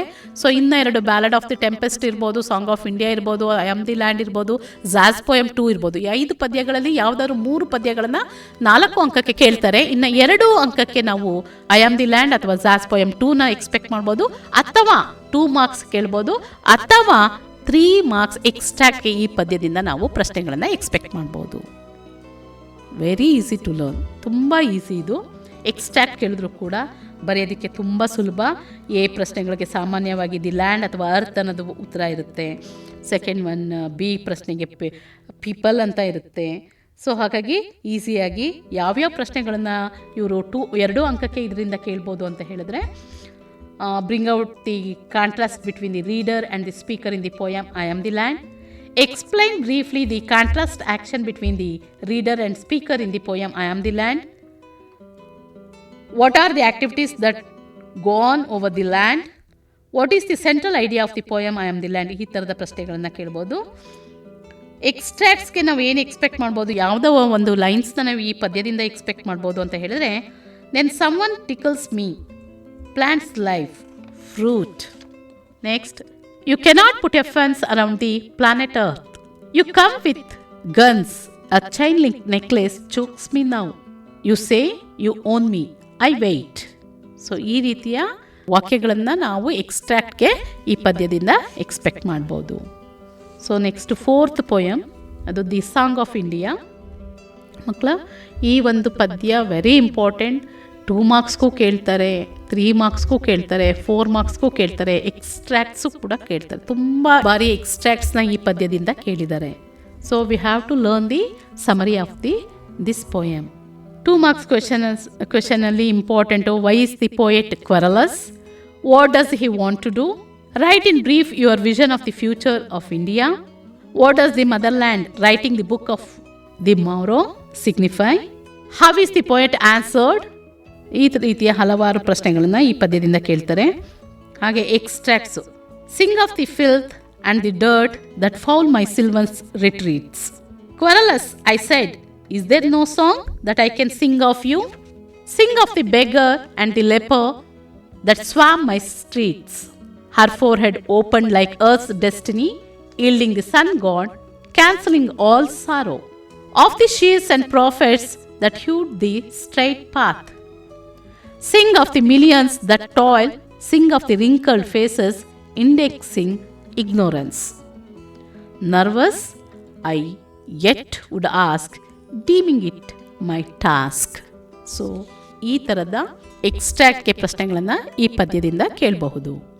ನೆಕ್ಸ್ಟ್ ಬಂದು ಮಕ್ಕಳ ಪೊಯಮ್ ನಂಬರ್ 5, ಜಾಸ್ ಪೊಯಮ್ 2. ಇದು ಕೂಡ ಹೇಳಿದಾಗೆ 2 ಅಂಕದ ಪ್ರಶ್ನೆ ಅಥವಾ 3 ಅಂಕದ ಪ್ರಶ್ನೆ ಅಥವಾ 4 ಅಂಕದ ಪ್ರಶ್ನೆಯನ್ನು ಕೇಳ್ತಾರೆ. ಇದನ್ನು ನಾವು ಹೋಲ್ ಸಮರಿಯನ್ನು ಕಲಿತ್ರೆ ಯಾವುದೇ ಒಂದು ಮೇಯ್ನಲ್ಲಿ ಪ್ರಶ್ನೆಯನ್ನು ಕೇಳಿದ್ರು ಕೂಡ ನಾವು ಬರಿಬಹುದು. ನೆಕ್ಸ್ಟ್ ಪೊಯಮ್ ಬಂದು 6th poem, ballad of the tempest. Usually ಮಕ್ಕಳ ಈ ಪದ್ಯದಿಂದ ನಾವು ಎಕ್ಸ್ಟ್ರಾಕ್ಟ್ಸ್ನ ಎಕ್ಸ್ಪೆಕ್ಟ್ ಮಾಡ್ಬೋದು. ಇಲ್ಲ 4 ಮಾರ್ಕ್ಸ್ ಸಮರಿಯನ್ನು ಚಾಯ್ಸ್ ಇರುತ್ತೆ, ಗ್ರ್ಯಾಂಡ್ ಮಾ ಜೊತೆ ಅಥವಾ ಸಾಂಗ್ ಆಫ್ ಇಂಡಿಯಾ ಜೊತೆ ಚಾಯ್ಸ್ ಇರುತ್ತೆ ಇದು, ಅಥವಾ 3 ಮಾರ್ಕ್ಸ್ಗೆ ಎಕ್ಸ್ಟ್ರಾಕ್ಟ್ ಇರುತ್ತೆ. ಎಕ್ಸ್ಟ್ರಾಕ್ಟ್ಗೆ ಏನು ಕೇಳ್ಬೋದು, ಇದರಲ್ಲಿ ಯಾವುದು ಇಂಪಾರ್ಟೆಂಟ್ ಸ್ಟೇಟ್ಮೆಂಟ್ಸ್ ಲೈನ್ಸ್ ಅಂತ ಹೇಳಿದ್ರೆ, isn't God upon the ocean just the same as on the land? We were crowded in the cabin, not a soul would dare to sleep. Then we kissed the little maiden and we spake in better cheer. It was midnight on the waters and a storm was on the deep. It's a fearful thing in winter to be shuttered by the blast. We are lost, the captain shouted. But his little daughter whispered as she took his icy hand. So these are all the important lines in this poem. ಮಕ್ಕಳ ಇದಕ್ಕೆ ಸಾಮಾನ್ಯವಾಗಿ A ಅಥವಾ ಬಿಗೆ we can expect the answer the sailors ಇರುತ್ತೆ ಅಥವಾ the captains daughter ಇರುತ್ತೆ. ಸ್ಟೇಟ್ಮೆಂಟ್ನ ಓದಿ ಅರ್ಥ ಮಾಡಿಕೊಂಡು ನಾವು ಇದಕ್ಕೆ ಉತ್ತರವನ್ನು ಬರಿಬೇಕಾಗತ್ತೆ. Next poem number 7, the blind boy. ಇದು ಕಂಪ್ಲೀಟ್ಲಿ ಫಾರ್ ಮೆಮರೈಸೇಷನ್. 5 ಸ್ಟ್ಯಾಂಜಸ್ ಇರುತ್ತೆ. 5 ಸ್ಟ್ಯಾಂಜನ ನೀಟಾಗಿ ಸಿಂಪಲ್ ಆಗಿದೆ ಮಕ್ಕಳ. ಇಲ್ಲಿ ಅದರಲ್ಲಿ ಯೂಸ್ ಮಾಡಿರೋ ವರ್ಡ್ಸ್ ಆಗಿರ್ಬೋದು, ನಿಮಗೆ ಸ್ಪೆಲ್ಲಿಂಗ್ ಕಲಿಯೋದಕ್ಕೂ ಕೂಡ ತುಂಬ ಸುಲಭ. ಈ ಒಂದು ಪದ್ಯವನ್ನು ನೀವು 5 ಸ್ಟ್ಯಾಂಜವನ್ನು ಕಲಿತ್ಕೊಂಡ್ರೆ ಖಂಡಿತವಾಗಿ 4ಕ್ಕೆ 4 ಅಂಕಗಳನ್ನು ನಾವು ಪಡಿಬೋದು. ನೆಕ್ಸ್ಟ್ ಪೋಯಮ್ ಬಂದು poem number 8, off to outer space tomorrow morning. Very important poem. So ಈ ಒಂದು ಪದ್ಯದಿಂದ ಖಂಡಿತ ನಾವು 2 ಮಾರ್ಕ್ಸ್ ಕ್ವಶನ್ ಆನ್ಸರ್ ಅಥವಾ 3 ಮಾರ್ಕ್ಸ್ ಎಕ್ಸ್ಟ್ರಾಕ್ಟ್ ನಾವು ಎಕ್ಸ್ಪೆಕ್ಟ್ ಮಾಡ್ಬೋದು. 2 ಮಾರ್ಕ್ಸ್ ಕ್ವಶನ್ ಆನ್ಸರ್ಸ್ಗೆ ಯಾವುದೆಲ್ಲ ಕ್ವೆಶನ್ಸ್ನ ಈ ಪೋಯಮಿಂದ ಎಕ್ಸ್ಪೆಕ್ಟ್ ಮಾಡ್ಬೋದು ಅಂತ ಹೇಳಿದ್ರೆ, why does the poet say calendars and clogs are useless in space? The speaker has the feeling that he is imprisoned. What might have been the reason for him to have such a feeling? The speaker says, teacups circling round me like the planets round the sun. Why does it happen only in space and not on the earth? ಈ ರೀತಿಯ ಪ್ರಶ್ನೆಗಳನ್ನ 2 ಅಂಕಕ್ಕೆ ನಾವು expect ಮಾಡ್ಬೋದು. ಇನ್ನು ಎಕ್ಸ್ಟ್ರಾಕ್ಟ್ಗೆ ಬಂದು important lines ಯಾವುದಪ್ಪ ಅಂತ ಹೇಳಿದ್ರೆ, there won't be any calendar, there won't be any clock, daylight will be on the switch and winter under lock. For nobody to visit me and not a friend in hail. With teacups circling round me like the planets round the sun, I will be center of my gravity, a universe of one. I will doze when I am sleepy and wake without knock. Tracking through your telescope my upward shooting star. You can start the countdown, you can take a last look, you can cross out my name from the telephone book. So ಈ ರೀತಿಯಾದ important ಲೈನ್ಸ್ನ ನಾವು ಈ ಪದ್ಯದಿಂದ expect ಮಾಡ್ಬೋದು. ಮಕ್ಕಳ ಇಲ್ಲೂ ಕೂಡ ಈ ಪಾಠದಿಂದ ನೀವು ಎ ಮತ್ತು ಬಿ ಪ್ರಶ್ನೆಗಳಿಗೆ ತುಂಬ ಸುಲಭವಾಗಿ ನೀವು ಆನ್ಸರ್ ಬರಿಬೋದು. ಮೊದಲನೇ ಎ ಪ್ರಶ್ನೆ, ದಿ ಪೊಯೆಟ್ ನಾರ್ಮನ್ ನಿಕಲ್ಸನ್ ಅನ್ನೋದೇ usually who is the speaker here ಅಂತ ಹೇಳಿದ್ರೆ ಬರಿಬೇಕಾಗತ್ತೆ. ಆಮೇಲೆ which poem is this extract taken from ಅಂತ ಸುಮಾರು ಸಾರಿ ಈ ಒಂದು ಪದ್ಯದಿಂದ ಕೇಳಿದ್ದಾರೆ. ಸೊ ನೀವು off to outer space tomorrow morning ಅಂತ ಬರೆದ್ರೆ ಈಸಿಯಾಗಿ ಉತ್ತರ. ಆಮೇಲೆ ನೆಕ್ಸ್ಟ್ ಏನು ಎಕ್ಸ್ಪೆಕ್ಟ್ ಮಾಡ್ಬೋದು ಬಿ ಪ್ರಶ್ನೆನ ಅಂತ ಹೇಳಿದ್ರೆ, where would the speaker experience this? ಅಥವಾ ಈ ಪ್ರಶ್ನೆನ ಬಿನಲ್ಲಿ ಹಲವಾರು ಬಾರಿ ಕೇಳಿದರೆ ಇದಕ್ಕೆ ನಾವು ಉತ್ತರವನ್ನು ಸ್ಪೇಸ್ ಅಂತ ಹೇಳಿ ಈಸಿಯಾಗಿ ಬರೆದು ಸ್ಕೋರ್ ಮಾಡ್ಬೋದು. ಹಾಗೆಯೇ ಇನ್ನು ಸಪ್ಲಿಮೆಂಟ್ರಿ ರೀಡಿಂಗ್ ಬಂದರೆ ನಾನು ಹೇಳಿದ್ದೀನಿ, out of 4 lessons we have to prepare for 3 choice ಇರುತ್ತೆ. ಯಾವುದಾದ್ರೂ ನಿಮಗೆ ಈಸಿ ಅನಿಸಿದ 3 ಪಾಠಗಳಿಗೆ ನಾವು ರೆಡಿ ಆದರೆ ಈಸಿಯಾಗಿ ಸ್ಕೋರ್ ಮಾಡ್ಬೋದು. So Narayanpur incident first lesson, ಇದರಲ್ಲಿ ಇಂಪಾರ್ಟೆಂಟ್ ಪ್ರಶ್ನೆಗಳು ಯಾವ್ಯಾವುದು ಅಂತ ಹೇಳಿದ್ರೆ, why had the students been marching? How was it an unusual march? A police officer was seen talking to the student leaders. Can you guess what the officer had been talking to them? Babu and Manju were a bit disappointed with the way students were marching. What was the reason? What had the police expected about the way of protest? What was there in the mysterious parcel? What suspicion did the police have about that? What do you think is the writer of the incident trying to impress upon the readers? ಈ ರೀತಿಯ 2 ಅಂಕಗಳ ಪ್ರಶ್ನೆಗಳನ್ನು ನಾವು ಇದರಿಂದ expect ಮಾಡ್ಬೋದು. Second lesson ಬಂದು on top of the world. ಈ ಒಂದು ಪಾಠದಿಂದ what are the hardships and challenges that Dicky Dolma faced before she took up mountaineering? What sport was Dicky Dolma into before she took up mountaineering? Why did Dicky Dolma take up mountaineering? Where did Dicky Dolma take the training? What gave Dolma immense satisfaction? What does Dicky Dolma say about the view from the top of Mount Everest? How did Dicky Dolma prepare for the course? What can we learn from Dolma's life? ಈ ಪಾಠದಿಂದ ನಾವು expect ಮಾಡಬಹುದಾದಂತಹ ಪ್ರಶ್ನೆಗಳು. ಇನ್ನು third lesson ಬಂದು a great martyr ever cherished. ಈ ಲೆಸನಲ್ಲಿ how do you say that life for Hanif in the beginning was never a smooth sail? The absence of mother from home taught the children something. What was that? Hanifuddin, a great martyr, was a talented young man. Explain briefly. What did Hanif choose as his mission? Give reason. How does the writer describe the introvert Hanif? What were Hanifuddin's dreams? Which one was fulfilled? What can we learn from Hanif's life? So, ivu ಈ ಒಂದು ಲೆಸನ್ನಿಂದ ನಾವು expect ಮಾಡಬಹುದಾದಂತಹ ಪ್ರಶ್ನೆಗಳು. ಇನ್ನು fourth lesson your wish ಮಕ್ಕಳ, ಅದು ನೀವು choice ಇರೋದ್ರಿಂದ ಅದನ್ನು ಬಿಡ್ಬೋದು ಅಥವಾ ಕಲಿತೀನಿ ಅಂತ ಹೇಳಿದ್ರೆ ಅದರಲ್ಲೂ ಕೂಡ ತುಂಬ ಇಂಪಾರ್ಟೆಂಟ್ ಕ್ವೆಶನ್ಸ್ನ ನಾವು ಕಲಿಬೋದು. ಇನ್ನು ಮಿಕ್ಕಿದು ಯಾವುದು ಅಂತ ಹೇಳಿದ್ರೆ 13th ಮೇನಲ್ಲಿ 37th question, right N essay on any one of the following. Essay writing ಇದು 4 ಮಾರ್ಕ್ಸ್ ಇರುತ್ತೆ. ಇದನ್ನು ಕೂಡ ಖಂಡಿತ ನೀವು ಬರಿಬೋದು. ಕೆಲವೊಂದು ಟಾಪಿಕ್ಗಳು ವೆರಿ ಇಂಪಾರ್ಟೆಂಟ್ ರಿಪೀಟೆಡ್ ಆಗಿ ಕೇಳಿರುವಂತಹ ಟಾಪಿಕ್ಗಳನ್ನು ನಾವು ಪ್ರಿಪೇರ್ ಆದರೆ ಖಂಡಿತ 3ರಲ್ಲಿ ಯಾವುದಾದ್ರೂ ಒಂದನ್ನು ಬರಿಬೇಕಾಗಿರೋದ್ರಿಂದ ಖಂಡಿತ ನೀವು ಬರಿಬೋದು.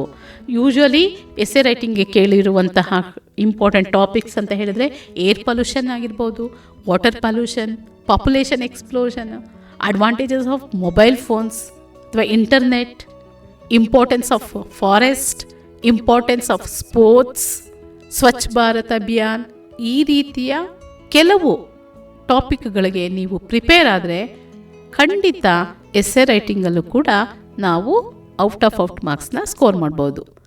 ಇಂಟ್ರೊಡಕ್ಷನ್, ದೆನ್ ಡೆವಲಪ್ಮೆಂಟ್, ನೆಕ್ಸ್ಟು ಕೊನೆಯಲ್ಲಿ ಕನ್ಕ್ಲೂಷನ್. ನಾವು ಡೆವಲಪ್ಮೆಂಟ್ ಮಾಡಬೇಕಾದ್ರೇ ಆ ಟಾಪಿಕ್ ರಿಲೇಟೆಡ್ ಅಲ್ಲೇನಾದರೂ ಇದ್ದರೆ advantages, disadvantages, causes, reasons, effects, ಈ ಥರ ಹೆಡ್ಡಿಂಗ್ ಹಾಕ್ಕೊಂಡು ನಾವು ಸಿಂಪಲ್ ವಾಕ್ಯಗಳನ್ನು ಮಾಡ್ತಾ ಹೋಗಬೇಕು. ಕೊನೆಗೆ ಕನ್ಕ್ಲೂಷನ್ನ ಬರೆದು ನಾವು ಎಂಡ್ ಮಾಡಿದ್ರೆ ಖಂಡಿತ ಈ ಮೇನಲ್ಲೂ ಕೂಡ ನಮಗೆ 4ಕ್ಕೆ 4 ಅಂಕ ಸಿಗುತ್ತೆ. ಹಾಗೆಯೇ ಥರ್ಡ್ ಮೇನಲ್ಲಿ 17th ಕ್ವೆಶನ್ನು, ಅದು ಏನಪ್ಪ ಇರುತ್ತೆ ಅಂತ ಹೇಳಿದ್ರೆ the following sentence has 2 errors, edit the sentence and rewrite it in the answer book. ಇದು ಕೂಡ ಸುಲಭ ನಮಗೆ ನಾವು ಮಾರ್ಕ್ಸ್ನ ತೊಗೊಳೋದಕ್ಕೆ. ಏನಂದರೆ ಮಕ್ಕಳ ಇಲ್ಲೂ ಕ್ಲೂಸ್ ಕೊಟ್ಟಿರ್ತಾರೆ, ಎ ಮತ್ತು ಬಿ ಕ್ಲೂ ಕೊಟ್ಟಿರ್ತಾರೆ. ಆ ಎ ಮತ್ತು ಬಿ ಕ್ಲೂನ ನಾವು ಕರೆಕ್ಟಾಗಿ ಅರ್ಥ ಮಾಡಿಕೊಂಡ್ರೆ ಖಂಡಿತ ಅಲ್ಲಿ ಏನು ಮಿಸ್ಟೇಕ್ ಆಗಿದೆ ಅಂತ ಹೇಳಿ ನಾವು ಫೈಂಡ್ ಔಟ್ ಮಾಡ್ಬೋದು. ಎಲ್ಲಿ ಒಂದು 2-3 ಸಾರಿ ನೀವು ಸೆಂಟೆನ್ಸ್ನ ಓದ್ತಾ ಹೋದ್ರೇ ನಿಮಗೆ ಗೊತ್ತಾಗುತ್ತೆ ಅಲ್ಲಿ ಏನು ಮಿಸ್ಟೇಕ್ ಆಗಿದೆ ಅಂತ ಹೇಳಿ. ಆ ಮಿಸ್ಟೇಕ್ನ ಸರಿ ಮಾಡಿ you have to rewrite it, ಅದನ್ನು ಮತ್ತೆ ಪುನಃ ಸರಿ ಮಾಡಿ ಬರಿಬೇಕಾಗುತ್ತೆ. ಅವ್ರು ಕ್ಲೂಗಳು ಕೊಡ್ಬೋದು, spelling mistake to be corrected, capital letter to be used, punctuation mark to be corrected, adverbial mistake to be corrected. ಈ ಥರದ ಕ್ಲೂನ ಅವರೇ ಕೊಡೋದ್ರಿಂದ ಇವಾಗ adverbial mistake to be corrected ಅಂತ ಹೇಳಿದ್ರೆ ಅಡ್ವರ್ಬ್ ಎಲ್ಲಿ ಮಿಸ್ಟೇಕ್ ಆಗಿದೆ ಅಂತ ಹೇಳಿ ನಾವು ಕಂಡಿಡ್ದು ಅಲ್ಲಿ ಅಡ್ವರ್ಬ್ನ ಸರಿ ಮಾಡ್ಬೋದು. ವರ್ಬ್ ಟು ಬಿ ಕರೆಕ್ಟೆಡ್ ಅಂತ ಹೇಳಿದ್ರೆ ಟೆನ್ಸ್ ಯಾವುದು ಪ್ರೆಸೆಂಟ್ ಟೆನ್ಸಲ್ಲಿ ಇದೆಯಾ, ಪಾಸ್ಟ್ ಟೆನ್ಸಲ್ಲಿ ಇದೆಯಾ, ಯಾವ ಒಂದು ವರ್ಡ್ ಪ್ರೆಸೆಂಟ್ ಟೆನ್ಸಲ್ಲಿ ಯೂಸ್ ಮಾಡಿದ್ದಾರೆ ಪಾಸ್ಟ್ ಟೆನ್ಸ್ ಅಲ್ಲದೆ ಅಂತ ಹೇಳಿ ಹುಡುಕಿ ನಾವು ಬರಿಬೋದು. ಸ್ಪೆಲ್ಲಿಂಗ್ ಅಂತ ಕೇಳಿದ್ರೆ ಈಸಿಯಾಗಿ ಯಾವ ಪದದಲ್ಲಿ ಸ್ಪೆಲ್ಲಿಂಗ್ ಮಿಸ್ಟೇಕ್ ಆಗಿದೆ ಅಂತ ಹೇಳಿ ನಾವು ಕಂಡುಹಿಡಿದು ಬರಿಬೋದು. ಈ ರೀತಿಯಾಗಿ ಹಲವಾರು ಈ ಒಂದು ಮೇಯ್ನಲ್ಲಿ ಕ್ಲೂಗಳನ್ನ ಓದ್ಕೊಂಡು ನಾವು ಖಂಡಿತ 2ಕ್ಕೆ 2 ಅಂಕಗಳನ್ನು ಪಡಿಬೋದು. ಸೊ ಹಾಗಾಗಿ ಮಕ್ಕಳ ಸೆಕೆಂಡ್ ಲ್ಯಾಂಗ್ವೇಜ್ ಇಂಗ್ಲೀಷ್ನಲ್ಲಿ ಔಟ್ ಮಾರ್ಕ್ಸ್ನ ಪಡೆಯೋದು ಖಂಡಿತ ಕಷ್ಟ ಇಲ್ಲ. ನೀವು ಒಂದು ಪ್ಲ್ಯಾನ್ ಮಾಡಿಕೊಂಡು ಪ್ರೋಸ್ ಪ್ರತಿ ಈಚ್ ಲೆಸನಲ್ಲೂ ಕೂಡ ನಾನು ಏನು ಓದಬೇಕು, ಏನು ಕಾನ್ಸಂಟ್ರೇಟ್ ಮಾಡಬೇಕು, ಯಾವ್ಯಾವ ಪ್ರಶ್ನೆಗಳ ಮೇಲೆ ಕಾನ್ಸಂಟ್ರೇಟ್ ಮಾಡಬೇಕು, ಪೊಯಮಲ್ಲಿ ನಾನು ಯಾವುದು ಏನು ಕಲಿಬೇಕು, ಎಕ್ಸ್ಟ್ರಾಕ್ಟ್ ಯಾವುದು, ಸಮರಿ ಯಾವುದು, ಇದನ್ನೆಲ್ಲ ಕಲ್ತ್ಕೊಂಡು ಇನ್ನು ಸಪ್ಲಿಮೆಂಟರಿ ರೀಡಿಂಗಲ್ಲಂತೂ ನೀವು ಪ್ರಿಪೇರ್ ಆಗೇ ಆಗ್ತೀರಾ. ಇನ್ನು ಗ್ರಾಮರ್ ಅಂತೂ ನಿಮಗೆ ತುಂಬ ಈಸಿ ಇರುತ್ತೆ, ಯಾವುದೇ ಮೇನು ಕೂಡ ಕಷ್ಟ ಇರಲ್ಲ. ನೀವು ಪ್ರೀವಿಯಸ್ ಇಯರ್ ಕ್ವೆಶನ್ ಪೇಪರ್ಸ್ನ ಸಾಲ್ವ್ ಮಾಡ್ತಾ ಪ್ರಾಕ್ಟೀಸ್ ಮಾಡಿದ್ರೆ ಖಂಡಿತ ಮಕ್ಕಳ ಔಟ್ ಸ್ಕೋರ್ ಮಾಡೋದು ಯಾರಿಗೂ ಕೂಡ ಕಷ್ಟ ಆಗಲ್ಲ. ಎಲ್ಲರೂ ಕೂಡ ನಾವು ಸೆಕೆಂಡ್ ಲ್ಯಾಂಗ್ವೇಜ್ ಇಂಗ್ಲೀಷಲ್ಲಿ ಔಟ್ ಸ್ಕೋರ್ ಮಾಡ್ಬೋದು. ಸೊ ಇವತ್ತಿನಿಂದ ನೀವು ಪ್ರಯತ್ನ ಪಟ್ಟರು ಕೂಡ ನೀವು can come out successfully. So all the best, do well children. Thank you.